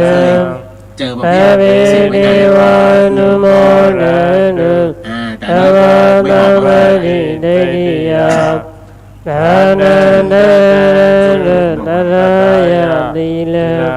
คาคานุตะเปดา อากงดู ภาวนาบิดานุ เขาไม่ยืน วิสาดุนิเวตากดา คราวนี้ โอดาบาบนาสิยันเดจดุ ที่ยืนตรงนั้น โอดาบาบนาสิยันเดจดุ ตามผู้น โอดาบาบนาสิยันเดจดุสาธุ ำเปิดฝา สาธุ สา หวานไปแสบคอ ธุ น้ำเปล่าจะได้กระดกได้ หรือพี่ก็ประชดนิดนึงเร็วนะพอเสร็จปุ๊บนี่พระท่านทักมุนสักพักโยม เนี่ย ไก่เนี่ย ตกลงเขากินหรือมดกินเนี่ยหลวงพี่เห็นมดมันขึ้นอ๋อเขาคงกำลังกินอยู่เจ้าค่ะ โอ้ โอกาสนี้ นี่เหรอโยม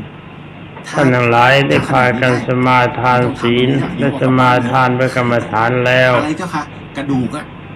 ต่อแต่นี้ไปก็เป็นโอกาสที่บรรดาท่านพุทธบริษัท ของปลอมเขากินได้ขนาดนี้ จะเจริญสมาธิจิต คราวนี้เริ่มมองทุกคน ที่การเจริญสมาธิจิตนี่เราพูดกันตามปกติ เราพูดกันมาแล้วมาก แต่ว่าสำหรับวันนี้บรรดาท่านพุทธบริษัทที่มาใหม่มีอยู่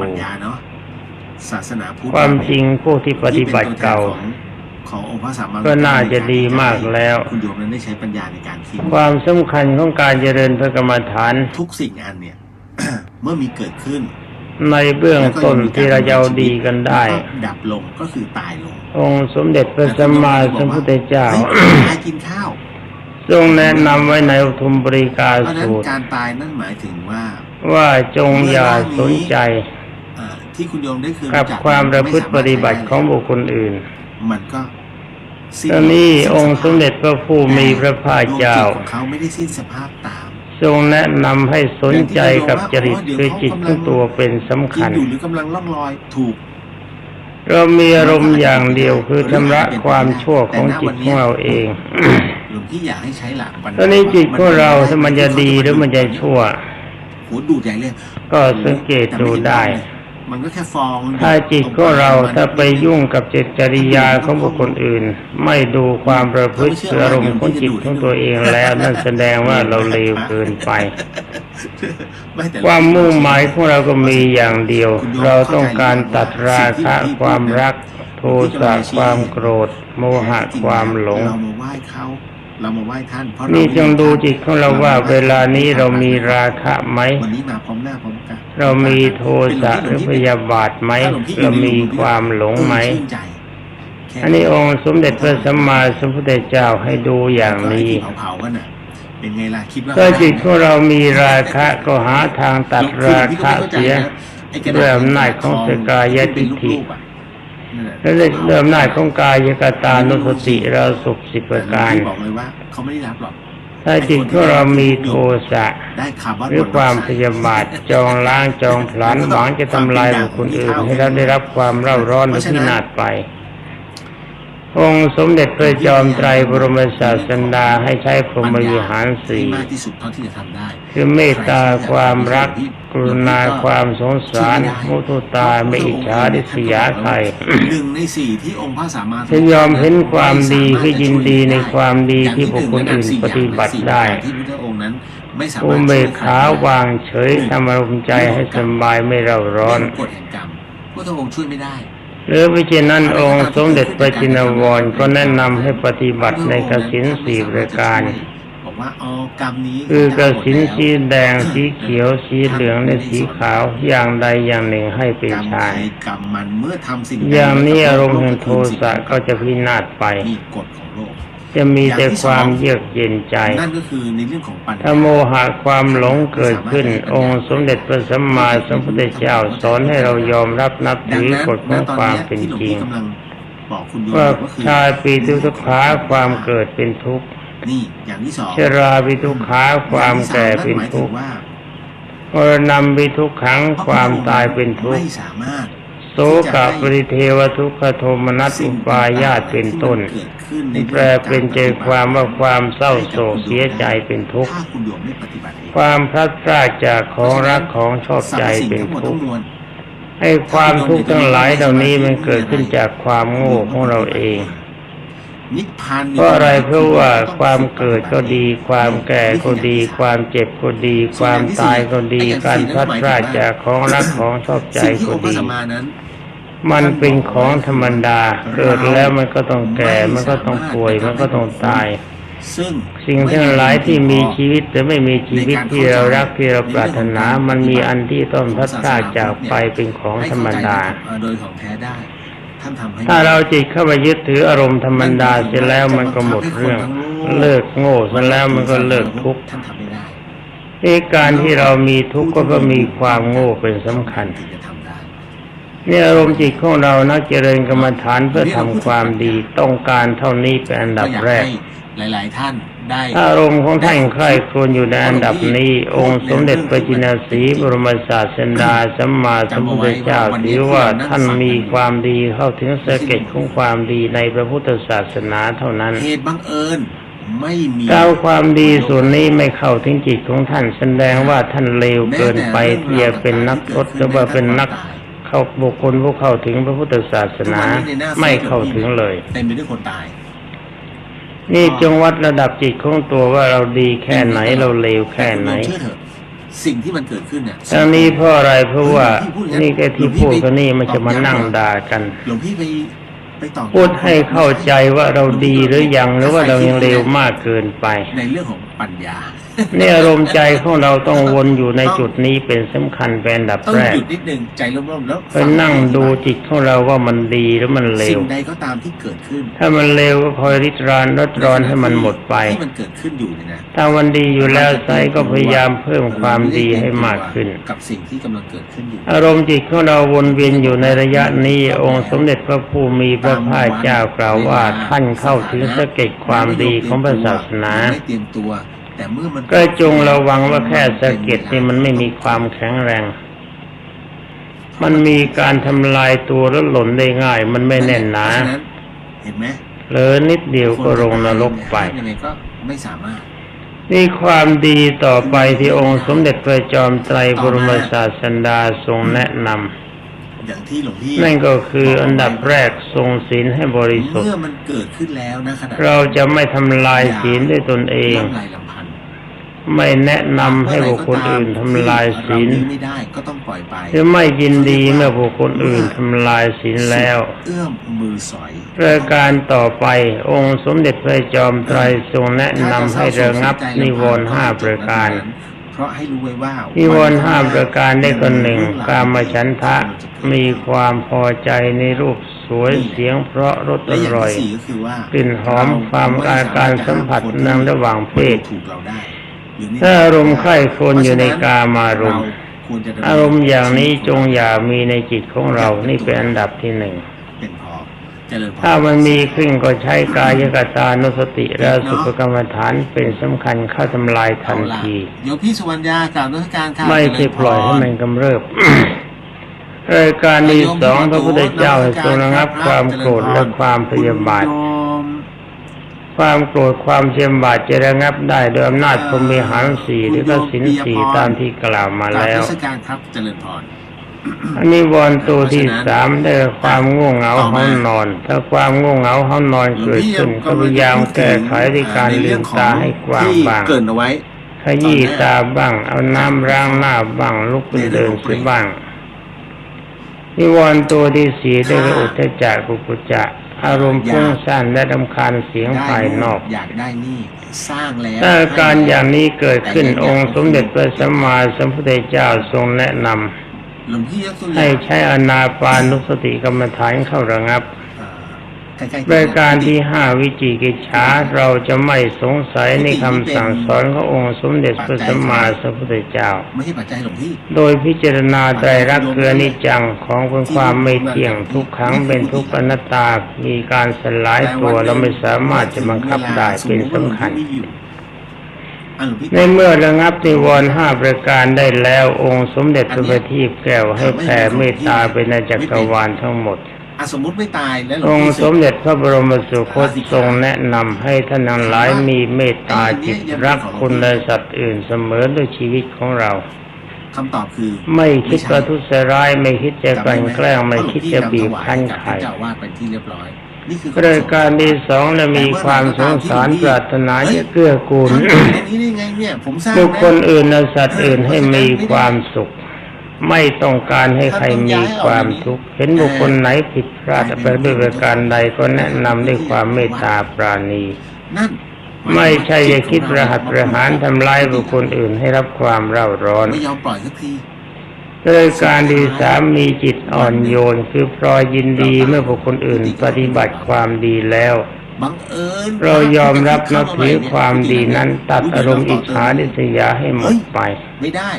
เพราะ รายการที่สามสิ่งใดถ้ามันเป็นกฎของกรรมเกิดขึ้นแล้วทำใจให้สงบระงับถือว่าเราใช้หนี่กฎของกรรม เบียนเหมือนข้างนอก นี่องค์สมเด็จพระผู้มีพระภาคเจ้ากล่าวว่าเมื่อท่านทั้งหลายทรงจิตได้อย่างนี้ องค์สมเด็จพระจินสีถือว่าท่านมีความดีเข้าถึงเปลือกของพระพุทธศาสนา นี่ต้องวัดใจกันมาให้ดีนะ คุณโยมทั้งหลาย ไม่ใช่จะมานั่งชมตัวเองว่าดี ที่กุฏิ ถ้าเรานั่งชมตัวเองไม่ดีแล้วดีไม่ดีเราจะเสียท่าสัตว์เดรัจฉาน อ้าวเดี๋ยวแป๊บนึงอ้าวข้างนอก เพราะสัตว์เดรัจฉานนี่เป็นการเป็นบุคคลหรือเป็นสัตว์ประเภทที่ใช้กรรมเป็นขั้นสุดท้ายจากนรกพ้นจากนรกก็มาเป็นเปรตพ้นจากเปรตก็เป็นอสุรกายพ้นจากอสุรกายแล้วก็เป็นสัตว์เดรัจฉานพ้นจากสัตว์เดรัจฉานก็เป็นมนุษย์หรือเป็นเทวดา ประเภทนี้เขาสำคัญเดี๋ยวให้คุณ ตามความดีเดิมที่เขาได้ทำมาเพราะว่าใช้หนี้หมดแล้ว เดียวที่ ถ้าเวลานี้เราเข้ามาพบศาสนาขององค์สมเด็จพระบัณฑิตแก้วแต่จิตของเรายังเลวลงไปแบบนั้น เหมือนกัน เราก็จะต้องไปขึ้นต้นที่นรกกันใหม่ เป็นอันว่าเราสู้สัตว์เดรัจฉานไม่ได้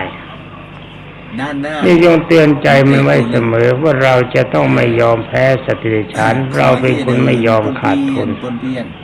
เมื่อการที่จะเกิดมาเป็นมนุษย์พบพระพุทธศาสนาได้ข้อหนึ่งเราจะต้องมีศีลห้าบริสุทธิ์มาก่อน ทำไมจึ สองมีกรรมบทติดมาก่อน ที่เรามีชีวิตอยู่ได้ในการครองชีพจนแล้วก็ตามรวยก็ตามเพราะอาศัยทานและบารมีเป็นสำคัญ ที่เรามีปัญญารู้เท่าทันสภาวะความต่างๆอยู่บ้างก็เพราะอาศัยเคยอบรมจิตมาในชาติก่อน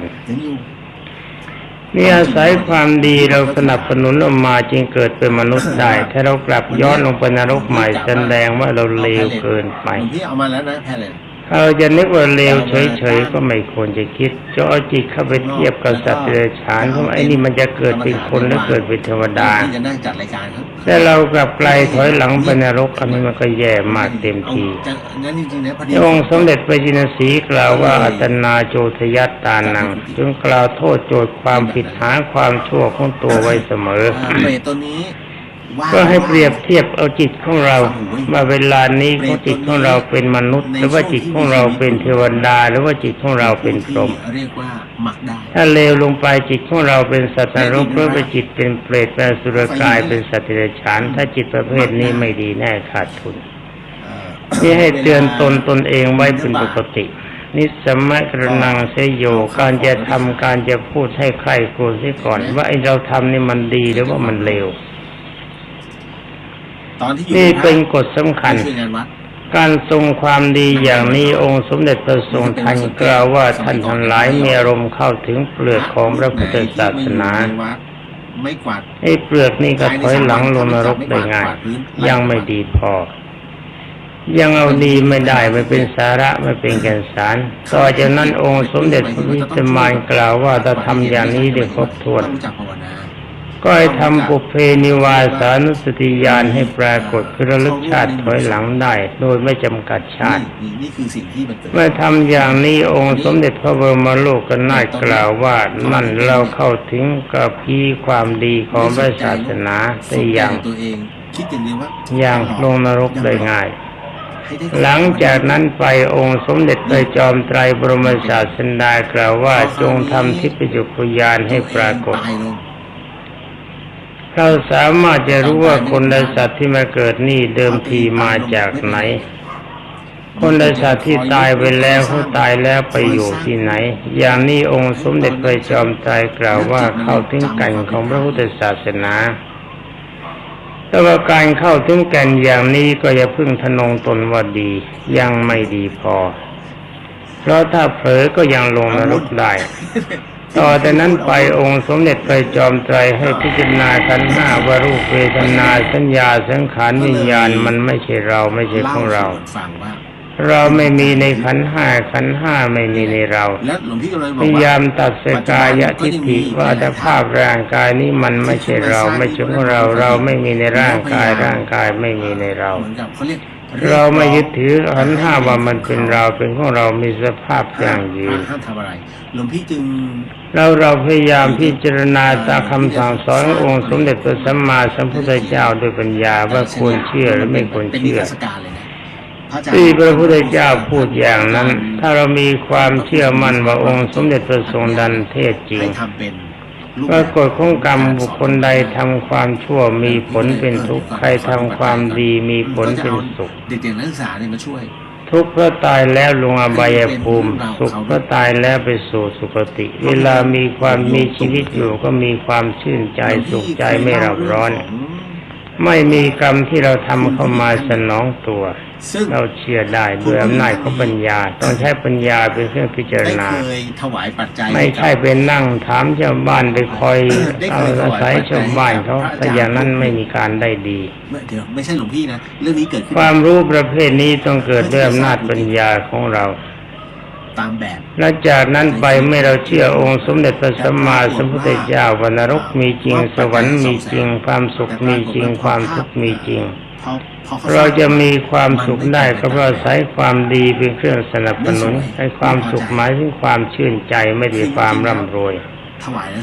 เราจะมีความทุกข์ได้ก็เพราะอาศัยความชั่วสนับสนุนความดีที่จะสนับสนุนเราให้มีความสุขได้ก็เพราะอาศัยมีศีลห้าเป็นสำคัญและกรรมบท10เป็นสำคัญมีศีลครอบอยู่แล้วเราก็ยึดศีลห้านั้นไว้เป็นสมุจเฉทคือไม่พยายามทำลายศีลห้าให้ขาดไปพอเห็นแล้วรู้สึกอย่างนี้องค์สมเด็จพระจอมไตรบรมศาสดาสัมมาสัมพุทธเจ้าเรียกท่านทั้งหลายว่าเป็นพระโสดาบันตอนที่ท่านว่าจิตของท่านทรงมั่นอยู่ความในความเป็นพระโสดาบันเรื่องอบายภูมิมันก็หมดไปเหลือแต่การเกิดเป็นเทวดาหรือพรหมหรือเป็นมนุษย์เท่านั้นชั่ว7ชาติเราก็ปณิพพานถ้ามีอารมณ์ดีมีความเข้มข้นมาหน่อยหนึ่งแค่3ชาติเราก็ไปนิพพานถ้าจิตของเราเข้มข้นไปยิ่งกว่านั้นเราเกิดอีกชาติเดียวเราก็ไปนิพพานนี่แค่องค์พระโสดาบันที่มีขนาดเพียงเท่านี้เป็นความดีพอสมควรฉะนั้นการเจริญพระกรรมฐานที่เราจะเอาดีกันไม่ได้เพราะเราทะนงตนเกินไปท่านจะเอาจากที่ไหนไม่มองความชั่วของตัวมีความทะนงว่าตัวเราดีไว้เสมอ เป็นรูป ไอ้การที่เห็นตัวดีที่มันก็ไม่เห็นความชั่วไอ้ความชั่วมันก็หลั่งไหลเข้ามาสู่จิต อ่ะท่านก็ใจเด็ดนะ ธรรมที่เป็นอมิตรคือธรรมที่เป็นอกุศลธรรมมันก็เข้ามาครอบงำจิต ท่านก็ไปหยิบยืมกับสหาย เมื่อธรรมที่เป็นอกุศลธรรมเข้ามาครอบงำจิตใจจิตมันก็มัวหมองมีความดำเหมือนกับคนตาบอด ทุกวันนี้หลวงพี่ยังไม่เห็น นี่คือในหนึ่งมันก็คนตาดี แต่ถ้าว่าเอาผ้าดำเข้ามาผูกตา เดินมันก็เดินผิดทาง นั่นแหละ ทางดีทางชั่วมันไม่รู้ ดีไม่ดีก็บุกป่าพารกไปถูกน้ำถูกไฟถูกเสือร้ายกัดคือกิเลส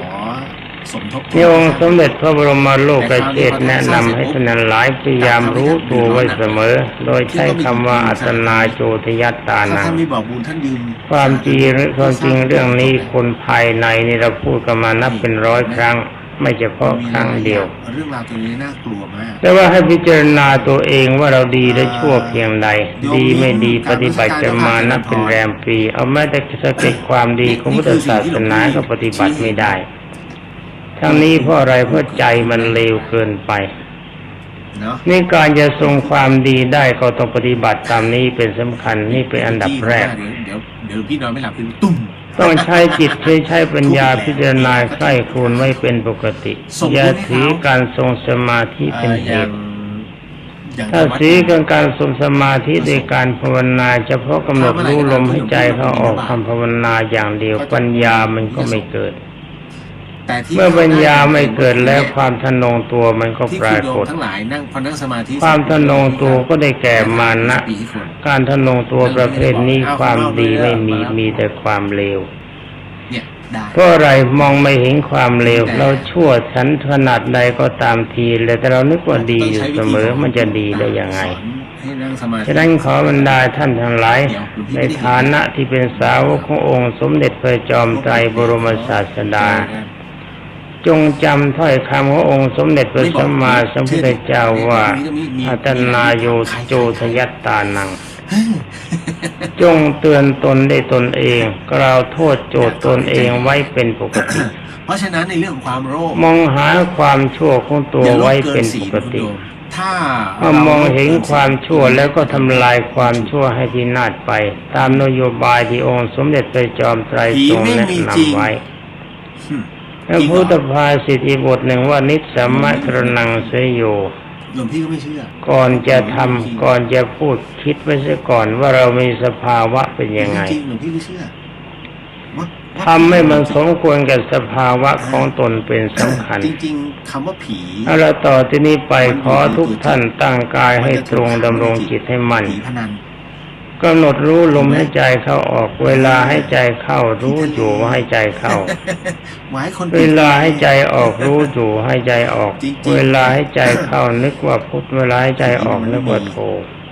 แต่วิญญาณ ขณะที่นึกว่าพุทโธกำหนดรู้ลมให้ใจออกจงอย่าให้อารมณ์ชั่วใด ๆ เข้ามาสิงใจเป็นอัน ครั้ ขาด งหนึ่งที่หลวงพี่ ถ้าจิตใจของบรรดาท่านพุทธบริษัทมีความสงบสงัดดีถ้าปัญญามันเกิดขึ้น ในเลเวลเดียวกัน มาพิจารณากันห้าวัฏภาพร่างกายนี้มันไม่ใช่เราไม่ใช่ของเราเราไม่มีร่างในร่างกายร่างกายไม่มีในเรา อยู่ทุกวันเนี้ย ร่างกายเป็นแต่เพียงธาตุสี่คือธาตุน้ำธาตุดินธาตุลมธาตุไฟทรงไว้ย่อยชั่วขณะเป็นเรือนร่างที่อาศัยชั่วคราวไม่ช้ามันก็ทำลายตัว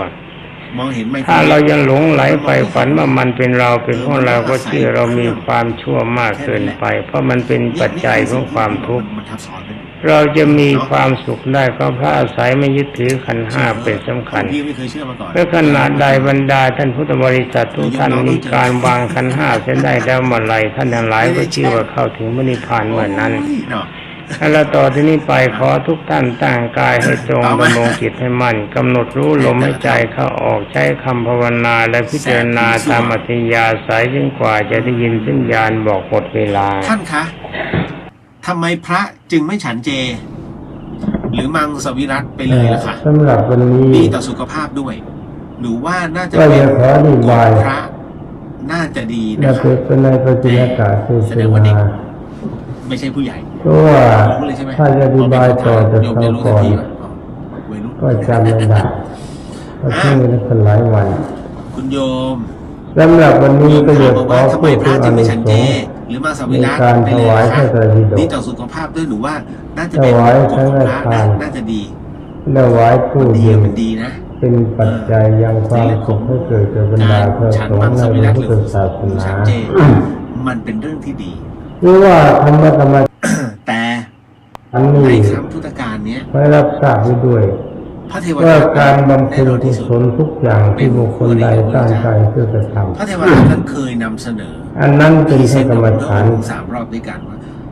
พระสงฆ์ไม่ได้กิน ถ้าเราจะถือว่า การเบียดเบียน การถวายทานเป็นกรรมฐานไหม นั่นแหละแต่พระเจ้านั้น หรือว่าการถวายทานก็เป็นแยกเป็นประ ท่าน เภท รับ ไป รู้เหตุการณ์ล่วงหน้า เช่นถวายอาหารเป็นบาตรเป็นทั้งเป็นกรรมฐานหรือเปล่า ยากต่อไปพระเน ถ ร วายจตุปัจจัยเครื่องใช้ของสงฆ์ นิ่ง เป็นกรรมฐานหรือเปล่าหรือถวายอุปกรณ์เครื่องใช้เป็นตู้เย็นอุปกรณ์อย่างอื่น จึงไม่ เป็นกรรม การ ฐานหรือเปล่า เพราะฉะนั้น ถ้าถวายพระไตรปิฎกถวายพระพุทธรูป ถามว่า เป็น มัง ก ส รร วิ ม รัติ ฐานหรือเปล่า ดีต่อสุขภาพไหม อันนี้ก็ควรจะรับทราบกันไว้ก็ถือว่า หลวงพี่เนี่ ไม่ ย ได้ว่า เค ตาย มลำ ทำสา ดั ร บ ค ของ ดี แบบ เกี่ยวกับพืชผักปลอดสารพิษ นี่จะได้รู้ว่าการทำความดีทุกอย่าง หลังเลย เป็นกรรมฐาน ผลกระทบของ โดยเฉพาะอย่างยิ่งที่เราจะรวมเรื่องอุปกรรมเป็นกรรมฐานได้ก็หมายความว่า ผล จะ สถิ เจ ติ ต นะ นาเป็น อันนี้ สำคัญ อันนี้หลายปีมาแล้ว คือการตั้งใจความดีตามกระแสพระสัทธรรมเทศนาขององค์สมเด็จพระสัมมาสัมพุทธ ผู้ เจ้า ที่กิน ทั้งหมดเป็นกรรม กิน ฐา ผั น กแล้วเจอยาฆ่าแมลงเข้าไปสะ เพราะว่ากรรมฐานแปลว่า ส่วนใหญ่ จิต แล้ว เป็นที่ตั้งไว้หรืออารมณ์เป็นที่ตั้งไว้ซึ่งความดี แล้วก็ในเรื่องของ นี่ถ้าเรามาพูดกันเรื่องว่าการถวายพระไตรปิฎกเป็นกรรมฐานกองไหน งงไหม ถ้าจะรวมกองกันแล้วจริงๆการเสียสละทุกอย่างถวายจตุปัจจัยเครื่องอาศัยสิ่งของใช้ต่ ไม่กินเนื้อสั า ต ง ว์แต่ ๆ แปร ที่ รู ตู้ ป เย็นเป็ ให้ น รส ต้น ชาติเหมือน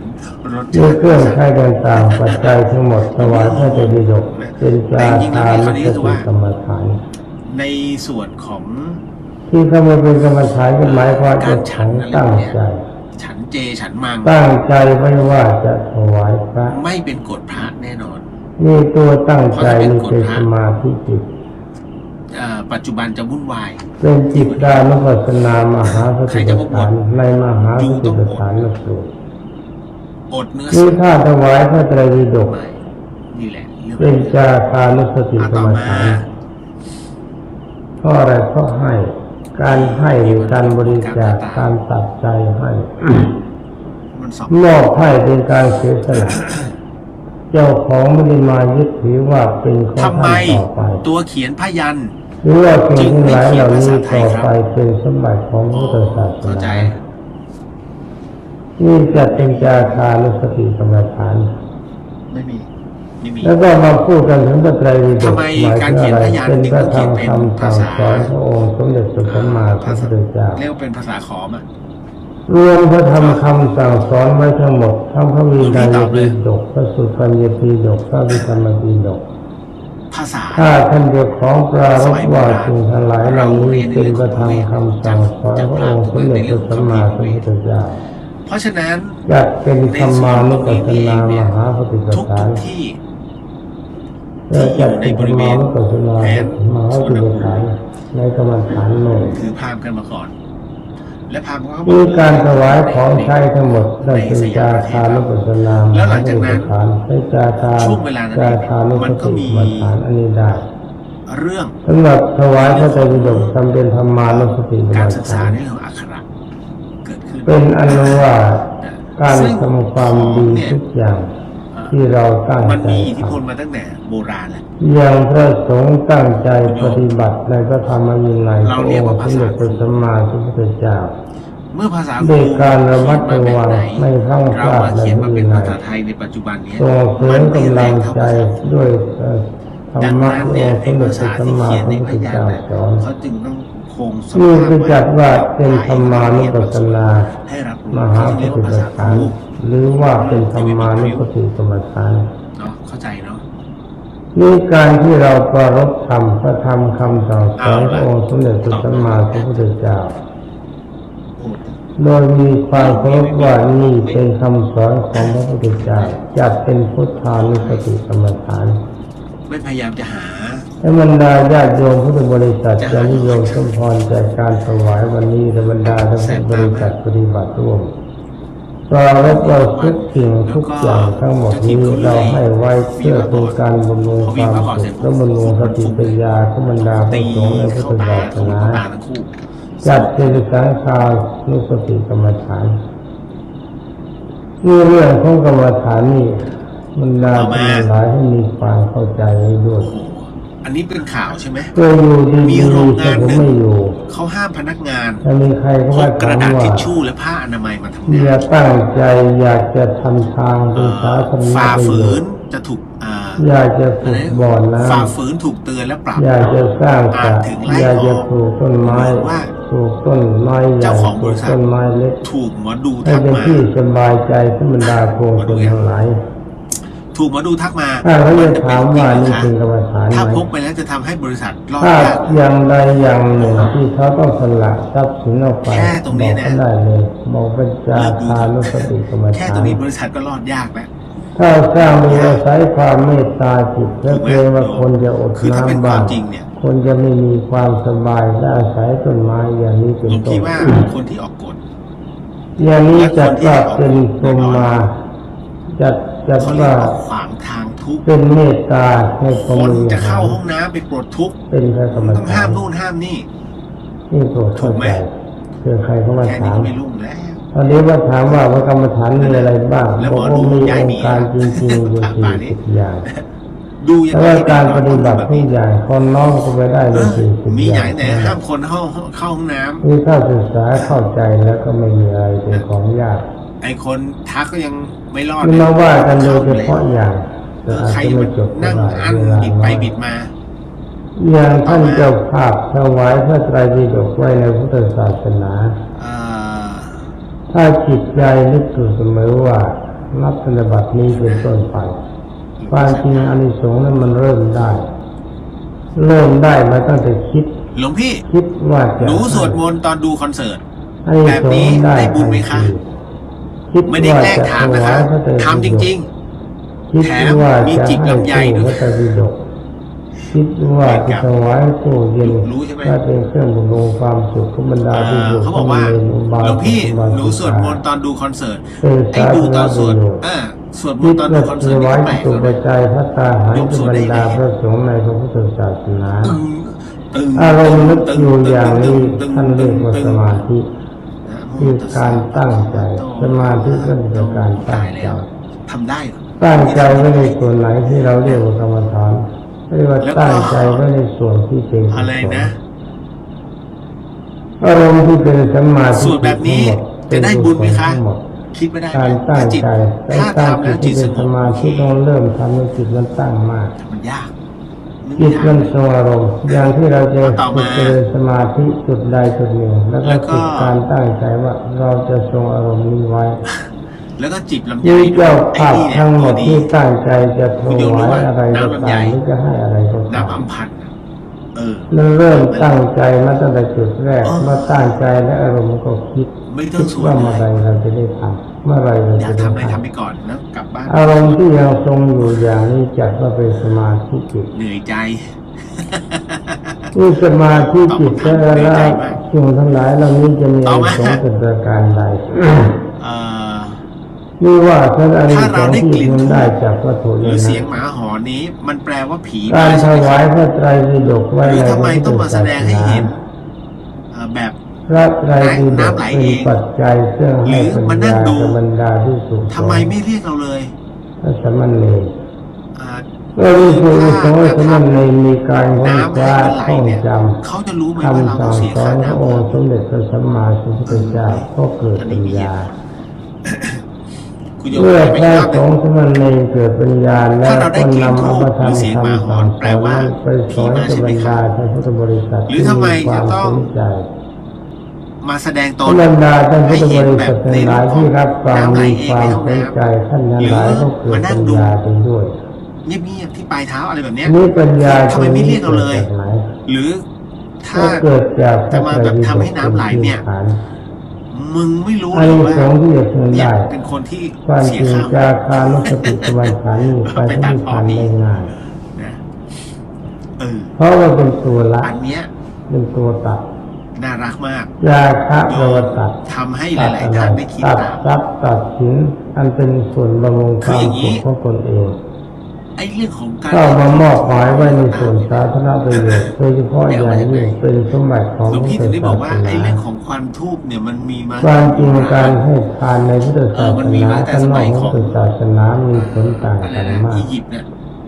เป็น โดยเฉพาะอย่างยิ่งถ้าถวายทานในขณะที่พระสงฆ์ออกจาก กิน ส มัน มา เลย บั กิน ติ มาที่มัน อัน จน นี้ ถึง องค์สมเด็จ ไท พ ย ระพุท เนี่ ธ ย สวัสดิ์กล่าวว่า จึง ไม่ ใช้ สงต่าง กลิ่น กั ทู น บเป็นสัญ กับ ลัก เว ษณ์ ลาที่ไม่ได้เข้าสมาบัติรับทานกำลัง เพราะฉะนั้น สูงกันกว่าการ ณตรงนี้นี่เอง คือ กิ นั น บ ทู ดู บกับ แส เสียง น หมา เท่า หอนหมาหอนเนี่ยนะ เมื่อจาคะมันเกิดขึ้นกับจิตก็ตัดทรัพย์สินออกจากใจ หมาเดือน12 ส่วนใดที่เราจะพึงให้ส่วนนั้นเราตัด จริง ตัดตรงนี้ก็เป็นการตัดโลภะความ ไม่ได้เห็น โลภ ผี ที่ เส ป มอ รา ไป กฏในจิต อย่างตี คือถ้ากำลังการ นะค ตั รั ด บ โลภะได้มากเพียงใดอารมณ์ใจก็จะเบาเพียงนั้ ขึ้น น โทนและสูงไหม การตัดโลภะที่จะตัดได้โดยให้ของกับบุคคลอื่น เห็นไหมมันไม่ได้เห็น ให้ของเกิด เขาเรียก คุณให้ของ มันมีบางอย่างไป เกิดพระอะไรก็ตาม ไปกวนสดประสาทมัน การที่จะให้กันดีต้องมีความอารมณ์สองอย่างเกิดร่วมกันผสมกัน ประสาท นั่นก็คือให้ด้วยความรักความเมตตาค ต่อน มา ให้เกลียดกันเราก็ไม่ให้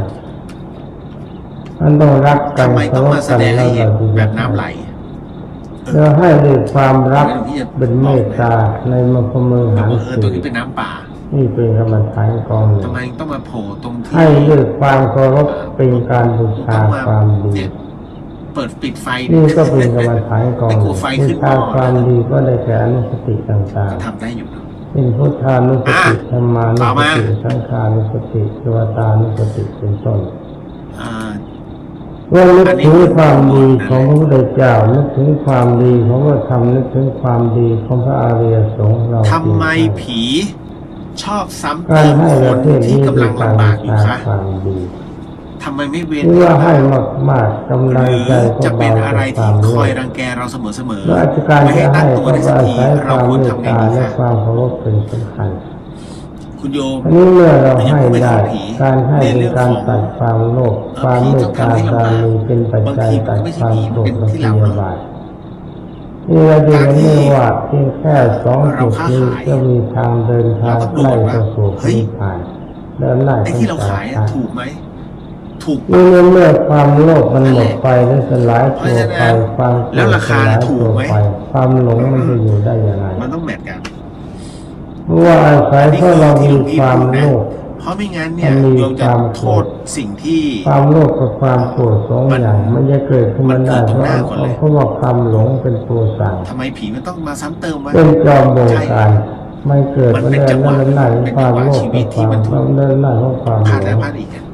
อันนี้การที่มีเมตตาจิตหรือว่ามีความเมตตาจิตและมีความเคารพมอบวัตถุอันเป็นที่รักอันเป็นปัจจัยสำคัญ หรือจะเป็นอะไรที่คอยรังแกเราเสมอ หรือว่าทำลายความโกรธลงไป ตัวนี้ความจริงมันไม่ได้ตัดตัวโลภ หรือ ไม่ วิ ได้ ญ ตั ญา ด ณ ตั เนี่ วย โกรธ เขาทำอะไรเรามากไปกว่านี้ไม่ได้ ตัวตัดจริง ก็ไม่ ๆ ได้ มันจะตัดตัวหล เพ ง ราะสิ่งที่เราเคย คือ ทำ ตัวใหญ่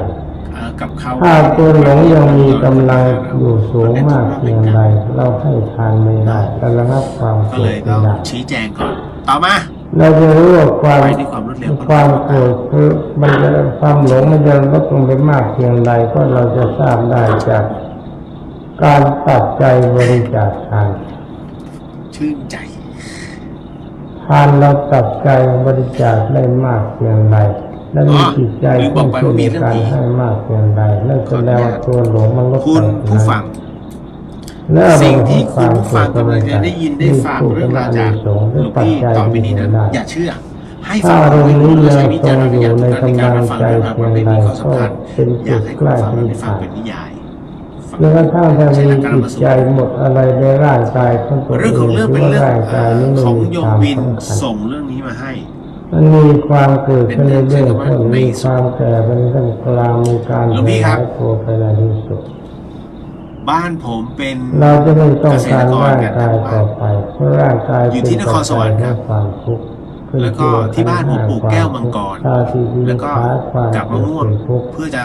ส่งขายตลาด เจราเป็นทุกขาความ เรื่องมันมีอยู่ว่าอย่างนี้ เมื่อลำเป็นทุกขาความ ผมอ่ะเป็นนักศึกษาเทคนิคนครสวรร เมื่ ค์ อเราเห็นว่าร่างกายมันเป็นปัจจัย แล้วกว่า ทุกข์ไม่ใช่ ครับ ปัจ แล้ว จัย แล้วคราวนี้กว่าจะกลับบ้านเนี่ย วันนั้นน่ะตีสอง เราไม่พอใจในร่างกายคิดว่าการบำเพ็ญกุศลได้ ที่บ้านผมนั้นเนี่ย โรงรถมันจอดอยู่ข้างนอก มันตั้งอยู่ข้างน เพื่อ อก มีความต้องการอย่าง เพราะ เดียว ตัวบ้าน การเกิ ของ ด ผมนั้นต้องเดินฝ่าสวนเข้าไปครับ คนจากการ จริงๆบ้านผมไม่ค่อยมีอะไรนะครับ เข้าใจคนจากการผูกพันเพียงใด เดิน ๆ มา ใน ตั้ โล งแต่ กทั้ง เด็ ห ก มดนี่เป็นปัจจัยให้ถึงเช่น วันนั้น ทางทันที ผมเมาครับหลวงพี่ เมา นี่เป็นอันว่าขอท่านทั้งหลาย ก็เลยเดิน ให้สร้างความเข้าใจไว้ เดิน ดี ผ่านไป เดินผ่า ว่าน ป สวน ฏิ แก้ว ณ มังก กะ รไปครับ ต่างๆย่อมมีความ ตอนนั้น สำคั น่ะ ญ ผมเหลือบไปเห็น ก็จะได้เรื่องความสงสัยข ตั อง ว บร ดำ รดาเป็นพุทธบริษัท สวม และ เสื้ ก็ อยืด เรื่องความสงสัยของตัวเอง แล้วก็ เมื่อเวลาเหลือเล็กน้อย ยื เขา น กล่าว บน อานิสงส์โดยสั้ อ๋อน ยืนบนร้าน ๆอย่างท่านบุคคลที่เคยถวาย ไปยืนบนร้านของแก้วมังกร ในพระพุทธศาสนา ผมก็เลยถามใคร เป็นตัวอย่าง เขาก็ยืนอยู่ นั่นก็ ผม คือ ก็เลย พระสารี ผ บุ ม ตร ก็เลยเดินไปเข้าไป เคยสร้างพระไตรปิฎกพระธรรมคำสั่งสอนนี่ใน พอ ส สูง มัย ขึ้น พระพุทธเจ้า ผมหงายท้องเลยครับ มือ เรา แน มี บกัน เจ นะ ตนาว่าอาศัย แล้วก็ ที่พ เดิ ระ น เจ้าได้ ออกไปเลย สร้างมูลไผ่ของพระธรรม ผมรีบวิ่งเข้า คำ บ้าน สั่งสอนขององค์สมเด็จ ในความที่ พระสัมมา ผมกลัว สั สุ ม ด พุทธ ขีด เจ้าครบถ้วน ล้วงกุญแจบ้านไม่เจอ ขออานิสงส์นี้ แล้ว จง ปรา เป็ ก น ฏว่า ปัจจัยข้าพเจ้าเป็นผู้มี เขา ปัญ เดิน ญา ฝ่า เลิศ ต้นมะม่วง คว มาหน้าบ้าน เป็นใดๆทางนี้ แต่ ก็ ตอนนี้ องค์สม กลาย เด็ เป็ จ น พ ว่า ระ ตั สั ว ม เล็กลงมาสัมพุทธเจ้า มายืนโคน เป็ ต้น นอันว่าเรื่องหน้า ยืนโค ปัจ นต้น จัยอันนี้ แล้ว เป็ ก็ นสำคัญ รีบเคาะ เป็นเหตุให้ภาษาลี ผม บุต ก็ ร เลยรี เมื่อบ พบ เคาะ องค์สมเด็จพระพุทธ ผมก็เลย วัน รีบ เป็น เคาะ อักษาวุธเบิก แล้วก็ ฟ้า ทุบประตู มีปัญญาเลิศกว่าบรรดาพระทั้งหมดในพระพุทธศาสนาเว้นไว้แต่องค์สมเด็จพระสัมมาสัมพุทธเจ้าเท่านั้น เข้าไปในบ้าน ซึ่งกล่าวว่าปัญญาของ พ ภา อ ษา เปิ ลี ดก บุ ระ ตร บอกโต บอกผมว่า ย่อมมีมาก เจอ สามารถจะ ผี นับ เปรต เมล็ดทรายในมหาสมุทรให้ครบถ้วนได้ พ่อก็ถามว่าเอ้ยผมก็บอก ไม่ พ่อ สามารถ เจอผี จะ เปรต นับ พ่อ เม ก็เล ล็ ย ด ถาม ผ ว่า ล ไหน ที่ตกลงมาทั่วจักรวาลในคราวเดียวกันได้โดย เล กาย ร ชี้ไป คำนวณ ที่ ไม่ ต้นมะ ได้ ม่วง แต่มันก็หายไปแล้วครับหลวง เมื่ พี่ ออาศัยการสร้าง ผมจึง พระ รี ไตร บ ปิฎ เข้าก บ้าน ไว้ในพระพุทธศาสนา สั่งเมาเลยครับ ป็น แต่โดนพ่อด่าอีกเพราะไปกินเหล้า และโดยการที่สองท่าน เรื่องราวทั้งหมดก็มี ให้ปัจจัยเป็นเครื่องอาศัยของบรรพชิตเพื่อบำรุงคาม ตาวมเหตุ สุข ปัจจัย อย่างตู้เย็นจตุปัจจัยพัตตาหารทั้งหลายอันนี้ถือว่าเป็น อั ปั น จ นี้ จั คุ ย ณโยมกนิกานมัส การ การ บำ ค รุ รับ งพระสงฆ์และพระศาสนาด้วยปัจจัยถือว่าเป็นการถวายทานใหญ่เพราะมีความปรารภองค์สมเด็จพระจอมไตรบรมศาสดาเป็นผู้อันนี้องค์สมเด็จพระบรมโลกประเทศตรัสว่าทานนาง การดุว่าบุปการีครั้งที่แล้วมีคุณโยมถามใช่ไหมการดุ โดยเฉพาะการให้ทาน ในข ชั ณะ ดๆที่ ที่ เห็นว่าองค์สม ไม่ เด็จ สา พระบ มารถช่วยเหลื ร อ ม ตัวเองได้ องค์สมเด็จพ มี ระบ ผ ร ล ม เป็นกรรมไหม ผู้มีพระ จริง ๆ ก็ไม่อยากทำแต่บางทีมันก็ไม่ไหวจริง ได้ทรงกล่าวโดยเฉพาะอานิสงส์ของทานแก่ท่านอนาถบิณฑิกาเศรษฐี ๆอย่างโยมพี่สาวหลวง ก็จริงอนาถบิณฑิกาเศรษฐีนี่ไม่เคยฟัง ใจเย็นแล้ว เทศเรื่องอื่นจากพระพุทธเจ้าเลย โยมแม่ พระพุทธเจ้าพบทีไรเทศเรื่องทานทุกครั้ง เขาประท้วงด้วยการไม่กิน แต่ผลของการเทศเรื่องทานก็อาศัยจาคะเป็น แล้วของ สำคั อ ญ ร่อยๆนั้น ในที่สุดในระยะตอนต้นนั้นเองพระท่านอนาถบิณฑิกาเศรษฐีก็เป็นพระโสดาบัน อู้ และการบรรยายกล่าวว่าในตอนท้ายใกล้จะตายท่านได้เป็นพระอนาคามี โอ้มา นี่ก็เป็นอนุว่าทานนิยมเป็นปัจจัยให้บุคคล ในสายตา หลาย โยมแม่ เข้าถึงความ ให้เราโต เป็น แค่ไหน พระอริยเจ้าได้ แค่ และ นั้นเล เป็น ย ปัจจัยเข้าถึงพระนิพพานได้ เพราะฉะนั้น ซึ่งขอท่านหลายผู้มีความเข้าใจว่าการบำเพ็ญกุศลอย่างใดอย่างหนึ่งเรื่องด้วยเหตุสามประการ อย่าง คือห เช่น นึ่ง อ เนื่อง ย่าง ด้ โย วย มแม่ ทาน ที่ไม่ค่อยออกกำลังกาย สองเรื่องด้วยเมตด้วยศีลคือเมตตา ไม่ออกกำลังกายอีกนะ สองเรื่องด้วยภาว หลวง นา พี่อย่างหลวงพี่ไปเนี่ เรา ย ต้องใช้ปัญ ถ้า ญา เห็นเสื้อผ้าเขาเปียก ว่าเขาทำอย่างนี้มีอะไรเป็นสำคัญ ถอด และ เสื้อ การให้เขาปรารภอะไรเป็นสำคัญ อาบน้ำให้ อย่างนี้ อาบ ต้อ น้ำ ง ให้โยม พิ แม่ จาร นะ ณาด้วยใช้ปัญญาที่ให้พิจารณา แล้วก็ แล้วก็ยังน้อมปัญญาให้ปัญญาที่พิจารณาแล้วก็น้อมเข้ามาหาพระกรรมฐาน40อย่างหรือมาหาพระกรรมฐานในสูตร นั่นคือที่มาที่ไปว่า สร้างค ถ้าว าม เราถ เข้าว าย ใจ เราจะ ให้ มีเหตุ เกิ ผ ด ลและมีหลัก จะ กา ได้ รไม่ ไม่ เป็นไร ทำให้บรรดา แต่ ท่าน ถ้า พุทธบริษัทที่มีความสนใจในพระกรรมฐานเข้าใจ แต่ ผิด ถ้าตวาดแล้วเขา คิด เศร้า ว่า เสียใจ ทำอย่างนี้ไม่ใช่ เตรียม เป็น ตัว กรรม รับส ฐาน ภาพ ต้องทำอย่างนั้นเป็นการเจริญพระกรรมฐาน จริง จงจำไว้ดีว่าถ้าเขาตั้งใจทำงานอย่างใดอย่างหนึ่งเนื่องในกุศลทั้งหมด อารมณ์ที่ตั้งใจไว้นั้นเป็นสมาธิในกรรมฐานกองนั้น และขณะที่ทำไปแล้วต่อไปท่านจะพาก็คิดถึง ท่าน เส คะ มอว่าใน การที่เราเผาแบงค์ไปให้ เผารถไปให้ เผามือถือไปให้ คนตายเขาจะได้รับผลที่ตอบไปแล้วนะอันนี้ ตรงเพราะแบบนั้นถ้าอารมณ์อย่างนี้ยังคิดอยู่ทุกวันขณะนั้นได้ที่ว่าจิตของบรรดาท่านพุทธบริษัทคนนั้นยังทรงอยู่ในอารมณ์สมาธิของจาคานุสติกรรม พี่ ฐา จะ น เป็นตากผู้หญิงอันนี้ และบรรดาท่านพุทธบริษัททุกท่านการเวลาที่จะพูดกันนั้นก็ผ่านไปแล้ว เวลาน้อยต่อจากนี้ไปขอทุกท่านตั้งกายให้ตรงดำรงจิตให้มั่น รับทำพิธีน้องหมาก ำหนดรู้ลมให้ใจเข้าออกให้ทำภาวนาในพิจารณาตามปัญญาสายจนกว่าจะได้ยินวิญญาณบอกกับเวลา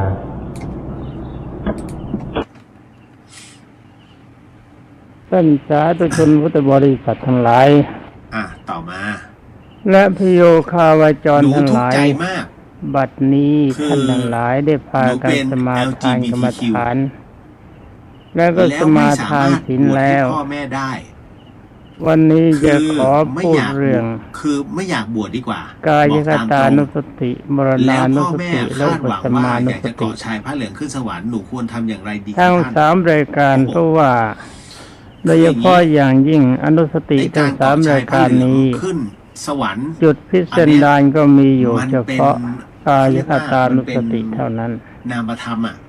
มัน เท่า ป็นระบบ ที่พูดมาแล้วหวังว่าบรรดาท่านทั้งหลาย อืม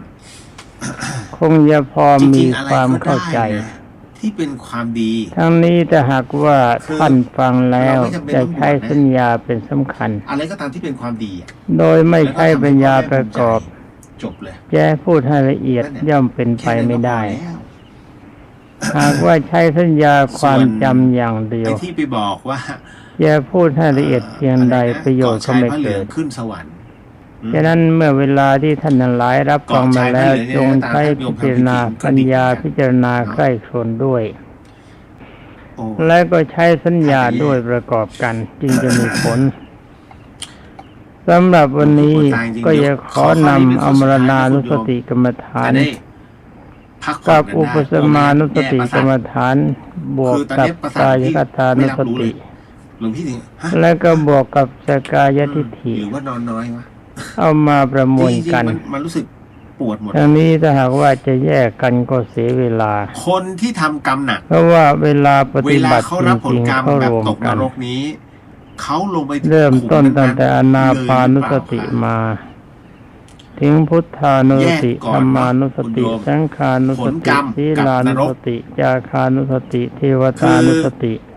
ผลกรรมเนี่ย อย่างนี้เป็นต้น เราทำสิ่งใดไว้ แล้วก็รวมกันมาเรื่อย แล้วตัวกรรมจะทำสิ่งนั้น ๆ เอาใจน้อมเข้าไปในคราวเดียวผสม ส่วน กัน นรก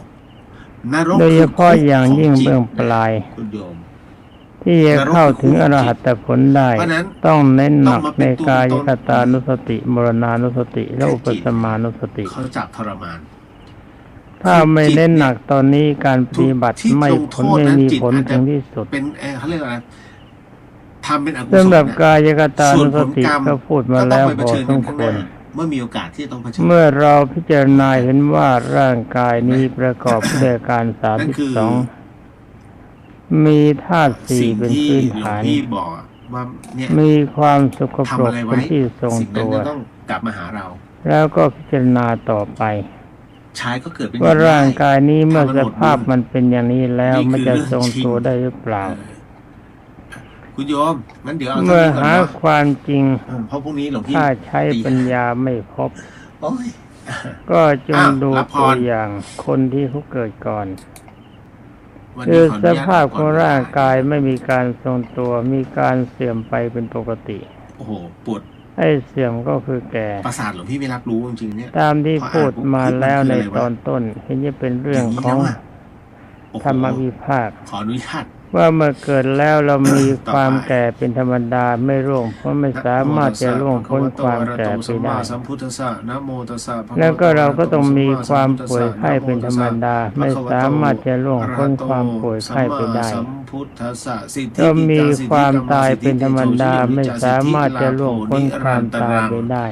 ก็ขอให้กิจและ เรา กรรม มี ที่ การ นั้น พลัดพรากจากของรักของชอบใจเป็นธรรมดาไม่สามารถจะล่วงพ้นอาการอย่างนี้ไปได้ โดยเร็วพลันเธอ ฉะนั้นถ้าหากว่าในเวลาที่ทรงตัวอยู่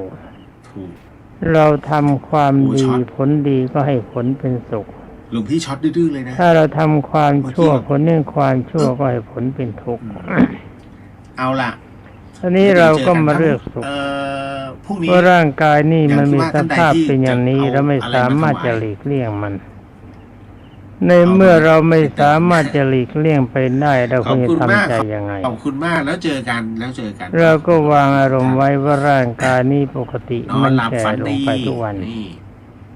แป๊บหนึ่ง และเมื่อความแก่ปรากฏ เราจะทำใจยังไง ความจริงเราควรจะทำใจไว้ก่อน สร้างความรู้สึกไว้ก่อนว่าความแก่นี้เป็นปกติธรรมดาของร่างกาย เดี๋วฮึบ เราหลีกเลี่ยงไม่ได้สภาพของคนแก่เป็นยังไง ผมงอกควันหักตาฟางหูฝ้าร่างกายไม่ดีหนังเหี่ยวย่น อ๊ะ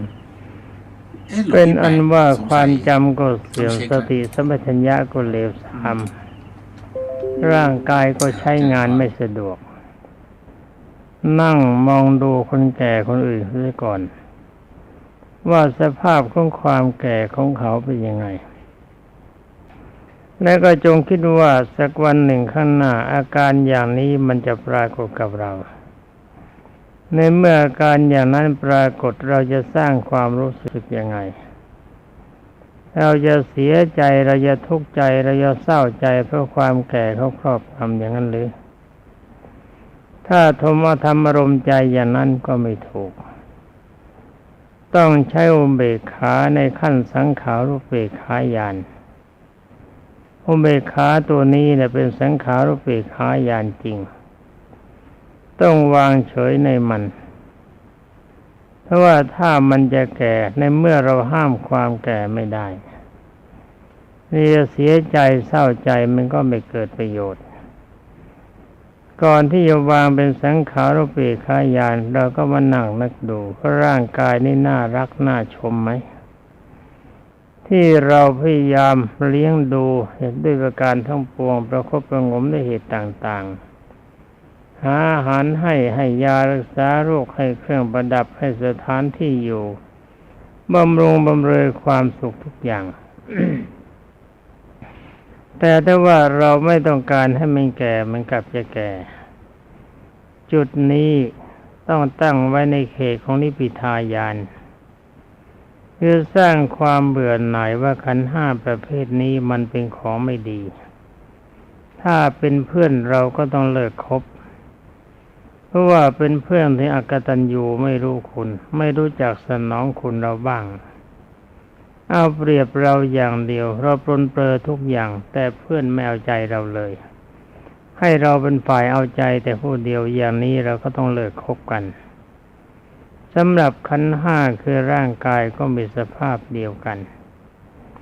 ในเมื่อเราปรนเปรอมันทุกอย่างมันก็แก่มันก็เสื่อมมันทรุดโทรมทุกอย่างเราจะบำรุงยังไงมันก็ไม่มีการทรงตัวตอนนี้สร้างความเบื่อหน่ายให้เกิดว่าถ้าเราจะเกิดมีขันธ์ห้าแบบนี้ต่อไปสภาวะร่างกายมันก็ทรงแบบนี้เราก็ไม่ต้องรู้จักหยุดจากความลำบากในเมื่อความเบื่อเกิดขึ้นในการเกิดท่านเรียกว่านิพพิทายานเบื่อที่จะมีขันธ์ห้าเบื่อที่จะมีทุกสิ่งทุกอย่างในโลกในเมื่อนิพพิทายานมันเกิดขึ้นแล้วตอนนี้ระวังใจของคนคิดอยากจะฆ่าตัวตายเพื่อเบื่อหน่ายอันนี้ทำไม่ถูกทำอย่างนั้นไม่ถูกต้องใช้สังขารุเบกขาญาณเข้ามาคุม ว่าในเมื่อเราเบื่อมันแต่ถ้าว่ามันเกิดมาแล้วในเมื่อมันเกิดขึ้นมาแล้วเราก็ต้องปล่อยมันไปปฏิบัติทุกอย่างตามใจมันตามหน้าที่แต่กำลังใจของเรานี้รู้สึกรังเกียจในมันอยากจะแก่ก็เชิญแก่อันนี้ถึงเวลาป่วยเกิดขึ้นแล้วก็มองดูว่านี่เป็นอย่างนี้อีกแล้วแก่ไม่พอก็ยังจะหาเรื่องสร้างความเสียดแทงให้เกิดทุกขเวทนาจะป้องกันยังไงมันก็ไม่ยอมรับฟังร่างกายอย่างนี้ควรเป็นที่น่าปรารถนาของเราอีกหรือยังไง เรียกว่าน่ารักหรือว่าน่าเกลียดน่าพอใจหรือว่าน่าเบื่อเมื่อพิจารณาไปจริงๆแล้วมันก็น่าเบื่อหน่ายน่ารังเกียจเพราะว่าถ้าเราจะเกิดอีกสภาพอย่างนี้ก็ปรากฏเมื่อเราเบื่อในมันจิตใจทำยังไงเบื่อเป็นนิพพิทายานแต่ด้วยว่าเราก็ต้องใช้สังขารุปเปกขาญาณเพราะว่าเราสร้างความโง่เราคบความโง่ให้มันเกิดขึ้นมาเพราะอาศัยตัณหาเป็นเหตุตัณหาที่สำคัญคือความทะยานอยากในปัจจัยของความเกิดนั่นก็คือความอยากมีคู่ครองความอยากรวยอยากสวยอยากโกรธอยากเกลียดอาการอยากอย่างนี้มันเป็นปัจจัยที่เรียกว่าตัณหาดึงให้มันเกิดอุปาทานมีความยึดมั่นว่าการเกิดเป็นคนเป็นของดีนี่ไอ้ตัวยึดมั่นอกุศลกรรมในเมื่อจิตคิดผิดการกระทำก็ทำแบบผิดอกุศลแปลว่าไม่ฉลาดเรียกว่าทำทุกอย่างเรื่องในความรักคือในกามารมณ์คือพอใจในรูปเสียงกลิ่นรสและสัมผัสทำทุกอย่างในเรื่องความโลภโมโทสันทำทุกอย่างในเรื่องการรังเกียจความโกรธหลงทุกอย่างคือเห็นว่าทุกสิ่งทุกอย่างเป็นเราเป็นของเราโดยที่เราไม่ได้คิดว่าเรากับมันจะจากกันนี่เพราะอาศัยความโง่แบบนี้ที่เราคบมันในอดีตชาติมันจึงเป็นปัจจัยให้เราเกิดความทุกข์คือพบกับขันธ์ห้าที่ไม่มีความจริงจังฉะนั้นเมื่อเรารู้เหตุว่าตัณหาเป็นเหตุเพราะอาศัยความอยากพอใจอยากได้รูปเสียงกลิ่นรสสัมผัสแล้วก็อยากรวยอยากโกรธอยากยึดเมื่อเราทราบว่าตัวอยากมันไม่ดีซะแบบนี้เราก็เลิกอยากตัวไหนเลิกอยากขันธ์ห้าตัวเดียวเลิกอยากเกิดเสียตัวเดียวทุกสิ่งทุกอย่างมันก็ระงับหมดเป็นอันว่าเราก็กำหนดใจว่าขึ้นชื่อว่าความยากลำบากกายลำบากใจที่มีอยู่ในเวลานี้เพราะมีขันธ์ห้าเป็นตัวตั้งตัวตีก็เพราะอาศัยความอยากเป็นสำคัญ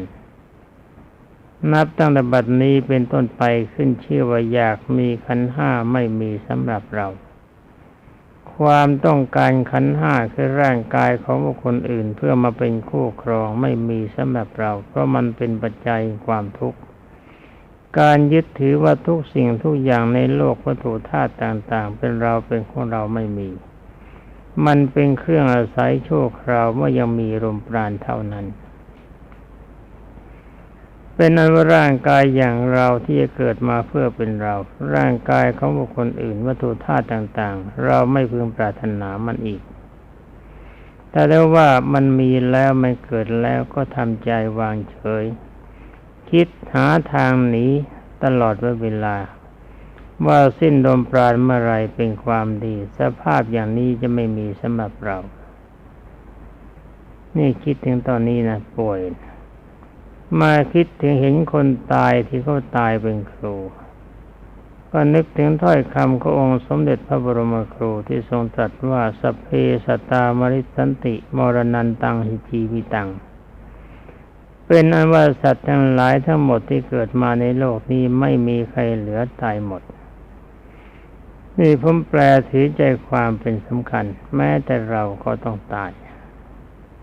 ในเมื่อร่างกายที่เราปรนเปรออย่างนี้มันตา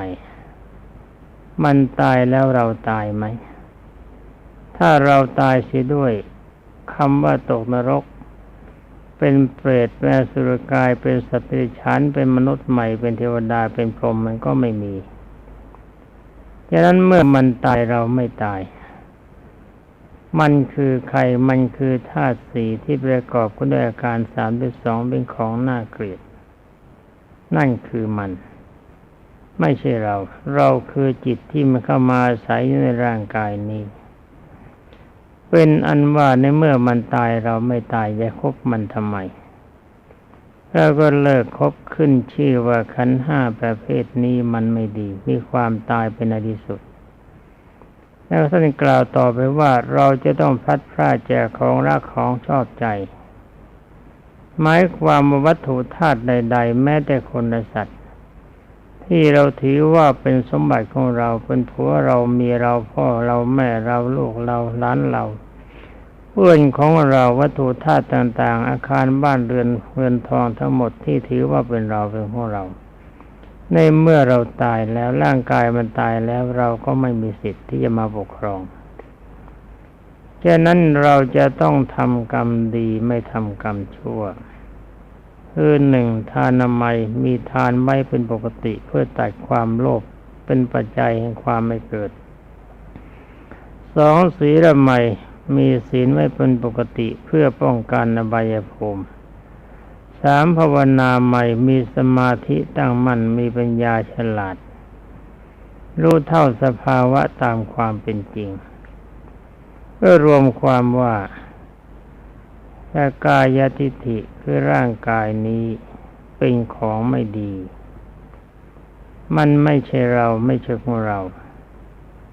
มันเป็นของไม่ดีประกอบด้วยอาการ32เต็มไปด้วยความสกปรกอันนี้บวกแล้วเป็นสมถะมันไม่ดีมันเป็นธาตุสี่เป็นพื้นฐานมีอาการ32เป็นกายคตานุสติมองซึ้งลงไปเห็นความสกปรกของร่างกายอันนี้ถือว่ามันเป็นความไม่ดีอย่างหนึ่งนั่นเป็นอสุภสัญญาแล้วมันก็จะต้องแก่มันก็จะต้องป่วยมันก็จะต้องตายจะต้องพลัดพรากจากของรักของชอบใจมันมีสภาพไม่ทรงตัวอันนี้เป็นวิปัสสนาญาณเห็นไหมครับแล้วก็นั่งมองดูไปว่าเราที่จะทำลายความเกิดได้มีอะไรเป็นเหตุ เราก็ไปมองดูองค์สมเด็จพระบรมโลกเชษฐ์ที่พระองค์ทรงบำเพ็ญบารมีมาทั้ง4อสงไขยกำไรแสนกับที่องค์สมเด็จพระผู้มีพระภาคเจ้าค้นคว้าหาความไม่เกิดแล้วก็ค้นไม่ได้ต้องสร้างกำลังใจเพื่อความฉลาดมาสิ้นเวลาเท่านี้เพื่อไม่ชาติสุดท้ายนี้องค์สมเด็จพระมหามุนีเกิดมาเป็นลูกของกษัตริย์แล้วก็เป็นกษัตริย์เองด้วยช่วยทนุบำรุงประชากรทุกอย่างให้มีความสุขต่อมาก็ออกแสวงหาพิเนศกรมพยายามทำทุกอย่างตามที่ประเพณีนิยมของคณาจารย์ทั้งหลายเหล่านั้นสิ้นเวลา6 พรรษาโดยเฉพาะอย่างยิ่งองค์สมเด็จพระสัมมาสัมพุทธเจ้าก่อนที่จะบรรลุอภิเษกสัมมาสัมโพธิญาณสมเด็จพระวิชิตมารทรงชัดได้สมาบัติ8คือได้รูปฌาน4และรูปฌาน4อารมณ์ของรูปฌานก็ดีของอรูปฌานก็ดีถ้าจิตทรงฌาน4เป็นอารมณ์ที่ว่างจากกิเลสหมายความว่ามีอารมณ์เป็นสุขโดยเฉพาะอย่างยิ่งอารมณ์แห่งรูปฌานอากาสานัญจายตนะมีความรู้สึกว่าทุกสิ่งทุกอย่างมันว่างเว้งปราศจากขอบเขตเหมือนอากาศทั้งคนทั้งธาตุต่างๆมีสภาพเหมือนกันในที่สุดมันก็สลายตัว วิญญาณัญญายตนะความรู้สึกใดๆที่มีความต้องการสัมผัสเราหาที่สุดไม่ได้เป็นของน่าเบื่ออากินจัญญายตนะของในโลกนี้ทั้งหมดทั้งบุคคลก็ดีสัตว์ก็ดีและวัตถุธาตุทั้งหลายก็ดีในที่สุดก็สลายตัวหมดขึ้นชื่อว่าโลกนี้ไม่มีอะไรเหลือในวสัญญานาสัญญายตนะมีสัญญาความจำจิตมั่นคงในฌานทำความรู้สึกเหมือนก็ไม่มีความจำคือไม่ยึดถืออะไรทั้งหมดอะไรจะมาก็ช่างไม่ยึดถือว่าเป็นเราเป็นของเราอันนี้เป็นอารมณ์ของอรูปฌานฟังแล้วคล้ายจะเป็นอรหันต์แต่เป็นที่น่าเสียดายที่กำลังใจละเอียดแบบนี้แต่องค์สมเด็จพระมหาโมนีไปศึกษากับครูที่เป็นพราหมณ์ครูที่เป็นพราหมณ์เขามีความต้องการอย่างเดียวไปเกิดในอรูปพรหมที่ว่าถ้ายังมีรูปมันเป็นทุกข์ถ้าไม่มีรูปแล้วหาทุกข์ไม่ได้การถูกด่าถูกชมถูกว่าป่วยไข้ไม่สบายความแก่ความตายมันจะมีขึ้นได้เพราะอาศัยการมีรูปถ้าไม่มีรูปอาการอย่างนั้นไม่มีทีนี้จิตของเขาไม่โปร่งความจริงโปร่งบ้างแต่มันไม่ปลอดคือยังไม่ปลอดจากตัณหาก้าวไม่ถึงที่สุดฉะนั้นองค์สมเด็จพระสัมมาสัมพุทธเจ้าจึงมาใคร่ครวญว่าทำจิตละเอียดถึงเพียงนี้แล้วยังเอาดีไม่ได้องค์สมเด็จพระจอมไตรจึงทรงแสวงหาใหม่ต่อมาวันสุดท้ายสมเด็จพระผู้มีพระภาคเจ้าจึงใช้ต้นโพเป็นที่อาศัยใช้หญ้าคาเป็นฐานที่รองนั่งหันหลังพิงต้นโพหันหน้าไปทางทิศตะวันออก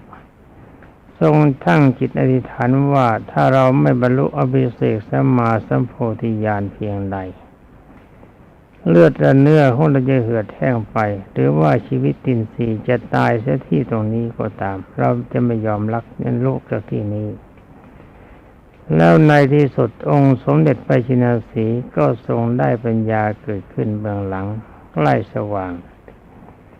ว่าเราจะต้องทำลายกิเลสด้วยอริยสัจสิ่งนั้นก็คือเห็นว่าทุกอย่างความจริงมันเป็นทุกข์ว่าความจริงคนก็ดีสัตว์ก็ดีวัตถุธาตุก็ดีร่างกายทั้งหลายเหล่านี้มันเป็นปัจจัยของความทุกข์ถ้าคบมันก็ชื่อว่าเราคบทุกข์มันหาสุขไม่ได้มีผัวก็ทุกข์มีเมียก็ทุกข์มีลูกก็ทุกข์มีข้าทาสหญิงชายก็ทุกข์มีทรัพย์สินก็ทุกข์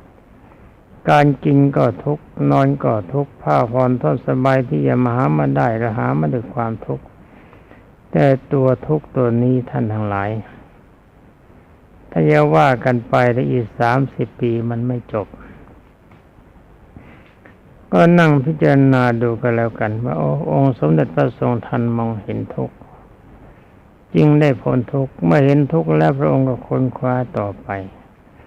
ถ้าเราต้องการจะให้พ้นทุกข์จริงๆนี่เราทำยังไงมันจริงจะพ้นทุกข์พระองค์ก็ทรงทราบด้วยปัญญาในเวลานั้นว่าตัวทุกข์จริงๆนี่ถ้าจะฆ่ามันถ้าเราฆ่าที่ทุกข์มันก็เหมือนกับดับไฟที่เปลวฉะนั้นเราจะต้องฆ่าต้นเหตุเหมือนกับดับไฟต้องดับไฟที่ขอนไม้ซึ่งเป็นเชื้อไม่ใช่ดับที่เปลวไฟแล้วก็อะไรเป็นเชื้อของความทุกข์ก็ทรงทราบว่าตัณหาคือความอยากเป็นทุกข์นี่การจะปลดเปลื้องความอยากจะทำยังไงก็ต้องอาศัยมรรคแปดคือศีลสมาธิปัญญาศีลบริสุทธิ์สมาธิตั้งมั่นตัวตัดนิวรณ์ปัญญาตัดกิเลสคือความอยากให้เด็ดขาดเวลาองค์สมเด็จพระบรมโลกนาถจึงได้ทรงบรรลุอภิเษกสัมมาสัมโพธิญาณเป็นพระอรหันต์เราก็ต้องมานั่งนึกเหมือนกันว่าในเมื่อได้เห็นว่ากายไม่ดีมันมีความเกิดความแก่ความป่วยความตายการพัดพรากจากของรักของชอบใจ ต้องสหาแหวงหาความดีคือจับมรณานุสติกรรมฐานตัวนี้เข้าไว้ว่าสักวันหนึ่งข้างหน้าเราจะต้องตาย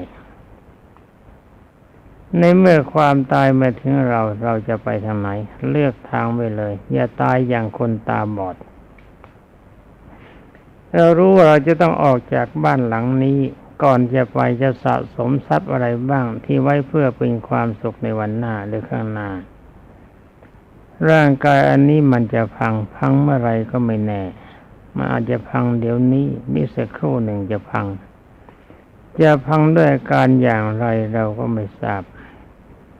ฉะนั้นเราก็ต้องหาทางตัดด้วยวิธีไหนก็ตัดด้วยนึกถึงมรณานุสติกรรมฐานกันไว้ว่าตายเมื่อไรก็ช่างเป็นสังขารุปเปกขาญาณพร้อมกันนั้นยึดอารมณ์พระนิพพานไว้เป็นอารมณ์คำว่านิพพานคือแปลว่าดับจากการเกิดในความเป็นคนดับจากการเกิดเป็นสัตว์ในอบายภูมิสัตว์นรกเปรตอสุรกายสัตว์เดรัจฉานดับจากการเกิดเป็นเทวดาหรือพรหมอารมณ์ของเราเข้าถึงพระนิพพานเป็นแดนอมตะก็เป็นอันว่าเราจะต้องละด้วยอุปสมานุสติกรรมฐานเข้ามาควบคุมเราทำยังไงเมื่อกายไม่ดีก็ต้องนั่งมองดูว่าโลภะความโลภเราตัดด้วยการให้ทานคือจาคะสละทุกอย่างแม้แต่ร่างกายเราก็คิดสละจาคะตัวนี้นะครับต้องสละกายเลยแต่อย่าไปเชือดคอตายอย่างพระโคติกะสละว่ามันจะป่วยมันจะตายยังไงก็เป็นเรื่องของมันเราไม่เกี่ยวข้องจาคะต่อมาก็ศีลคุมศีลให้บริสุทธิ์ผุดผ่องไม่ทำลายศีลด้วยตนเองไม่ยุให้คนอื่นทำลายศีลไม่ยินดีแม้ว่าคนอื่นทำลายศีลแล้วสมาธิคืออารมณ์ทรงตัวมองไม่เห็นความสวยสดงดงามของร่างกายมองไม่เห็นความทรงตัวของร่างกายเห็นความร่างกายเป็นสภาพเหมือนกับศัตรูร้ายที่จองล้างจองผลาญทำให้เราเป็นทุกข์จิตของเรามองอยู่แล้วเราก็รู้สึกมีความเป็นสุขว่าร่างกายนี้เป็นอย่างนี้ช่างมันชาตินี้ชาติสุดท้ายที่เราจะเป็นทาสของตัณหาคือมีร่างกายแบบนี้จิตทรงกำลังใจไว้อย่างนี้เห็นทุกสิ่งทุกอย่างมันสลายไปหมดแล้วก็เชื่อองค์สมเด็จพระบรมสุคตว่ากายนี้ไม่ใช่เราไม่ใช่ของเราไม่พึงปรารถนาในมันร่างกายของคนอื่นนั้นเราก็ไม่ต้องการวัตถุธาตุใดๆที่มีเป็นบ้านเป็นช่องเรือนโรงทรัพย์สินสิ่งทั้งหลายเหล่านี้มันกับเราต้องจากกันเมื่อสภาพจากแบบนี้เกิดมาอีกมันก็ทำอย่างนี้เราไปพระนิพพานพระนิพพานจะไปได้ยังไงต้องใช้สังขารุปเปกขาญาณคือใช้ความวางเฉยในขันธ์ห้า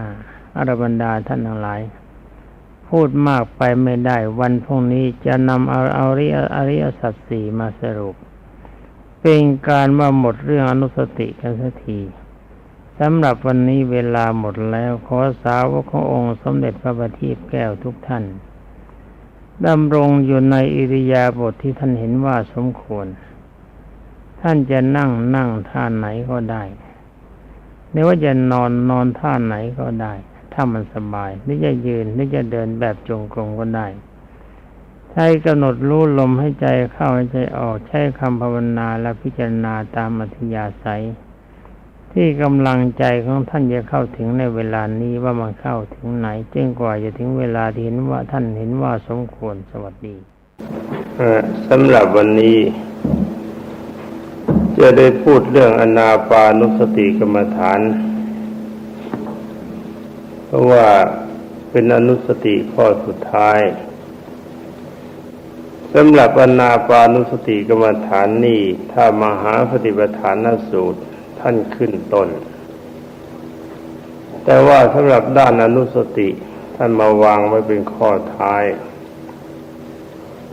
แต่ไม่ว่าวิธีปฏิบัติก็ไม่จำเป็น ที่จะต้องขึ้นมาตั้งแต่พุทธานุสติก่อนเราจะเอากรรมฐานในอนุสติ10อย่างข้ออย่างใดอย่างหนึ่งก็ได้ให้เป็นไปตามอัธยาศัยแต่โดยเฉพาะในมหาปฏิปทานสูตรท่านใช้อานาปานุสติขึ้นเป็นข้อต้น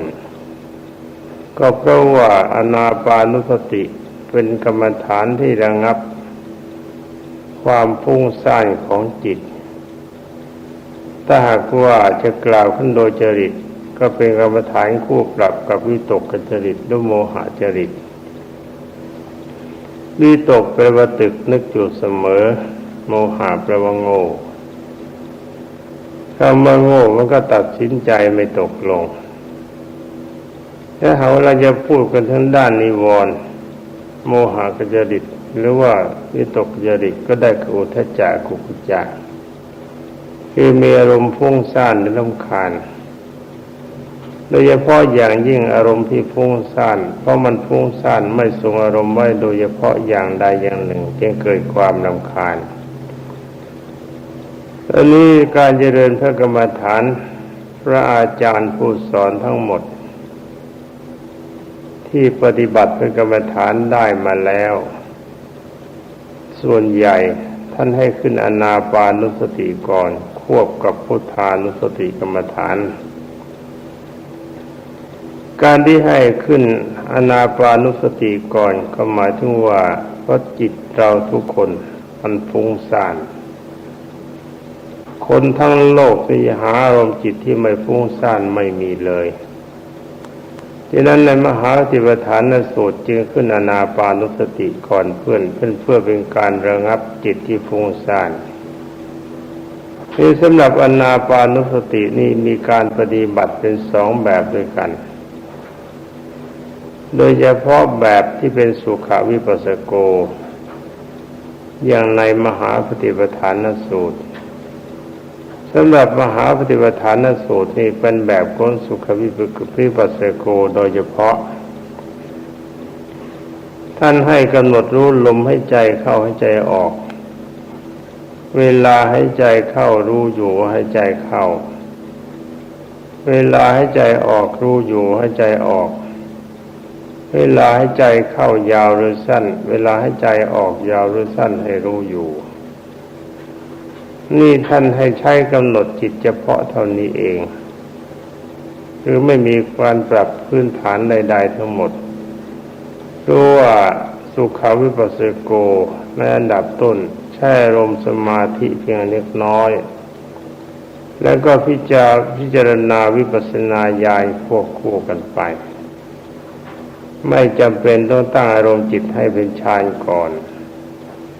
อันนี้ก็เพราะว่าเป็นการปฏิบัติแบบง่ายๆไม่ต้องการประเภทวิชา3ไม่ปัญญา6ปฏิสัมภิทาญาณ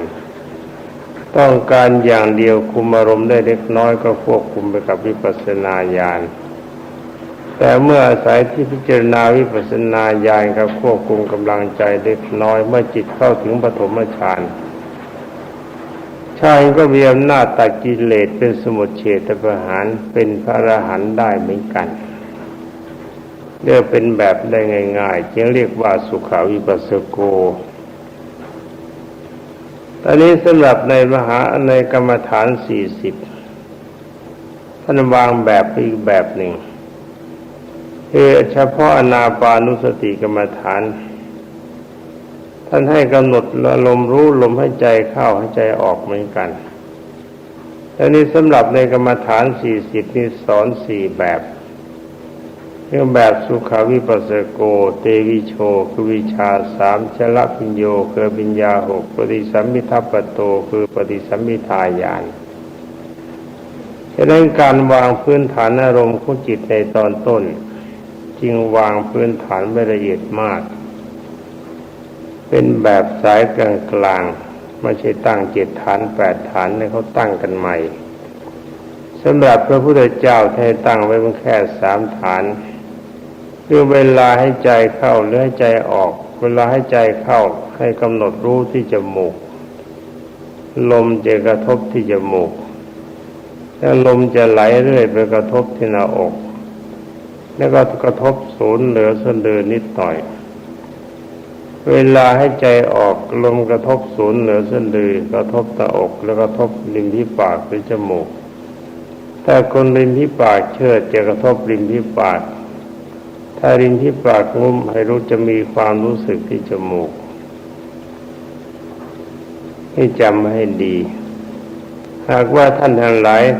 ได้อานาปานุสติกรรมฐานกองเดียว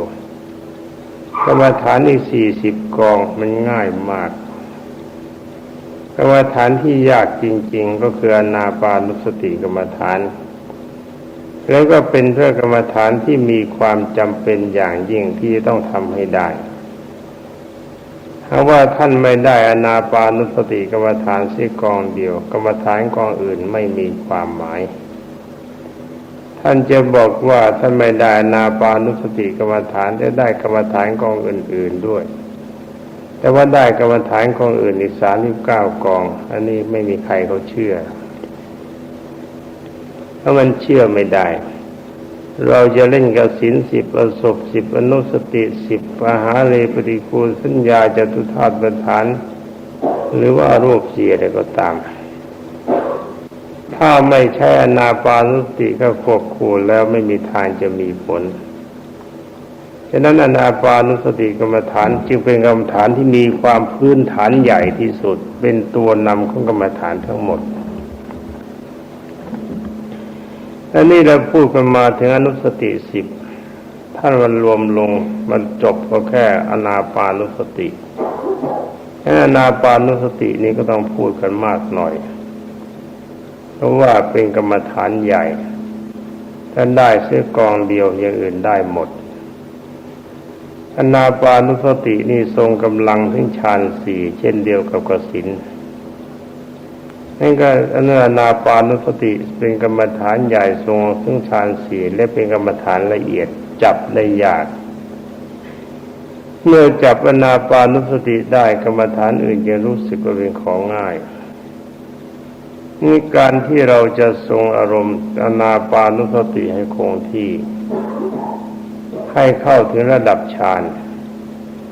ต้องมีพื้นฐานที่มีความสำคัญตามลำดับจะยกเรื่อง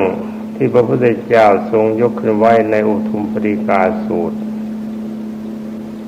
ในอันดับแรกท่านทั้งหลายจะต้องควบคุมกำลังใจให้รู้ตัวอยู่เสมอว่าเราจะประพฤติใจของเราให้ตั้งอยู่ในอารมณ์สมาธิหรือว่ามีอารมณ์จิตบริสุทธิ์เราไม่ยุ่งกับอารมณ์ของบุคคลอื่นจริยาของบุคคลอื่นเขาจะดีหรือเขาจะชั่วแค่ไหนเป็นเรื่องของเขาไม่เกี่ยวกับด้วยเราเขาดีเขาก็ดีของเขาเขาเลวก็เลวของเขาเราไม่ได้ปล่อยดีเราไม่ได้ปล่อยเลวไปด้วยด้วยเวลานี้เราเข้ามาในเขตของพระพุทธศาสนาองค์สมเด็จพระสัมมาสัมพุทธเจ้าสอนให้เราดีปฏิบัติความดีวิธีที่เราจะปฏิบัติความดีมันจะทำกันได้ยังไงพระพุทธเจ้าทรงกล่าวไว้พระบาลีว่าอัตตนาโจทยัตตานังจงเตือนตนด้วยตนเองอยู่เสมออย่าไปที่นั่งเตือนชาวบ้านเขาเตือนตัวเองและเป็นสำคัญให้ตัวรู้ตัวไว้ว่าเวลานี้เราทำอะไรเวลานี้เราต้องการอะไรโดยเฉพาะอย่างยิ่งเวลานี้เราจะเจริญอานาปานุสติหรือแม้กรรมฐานของ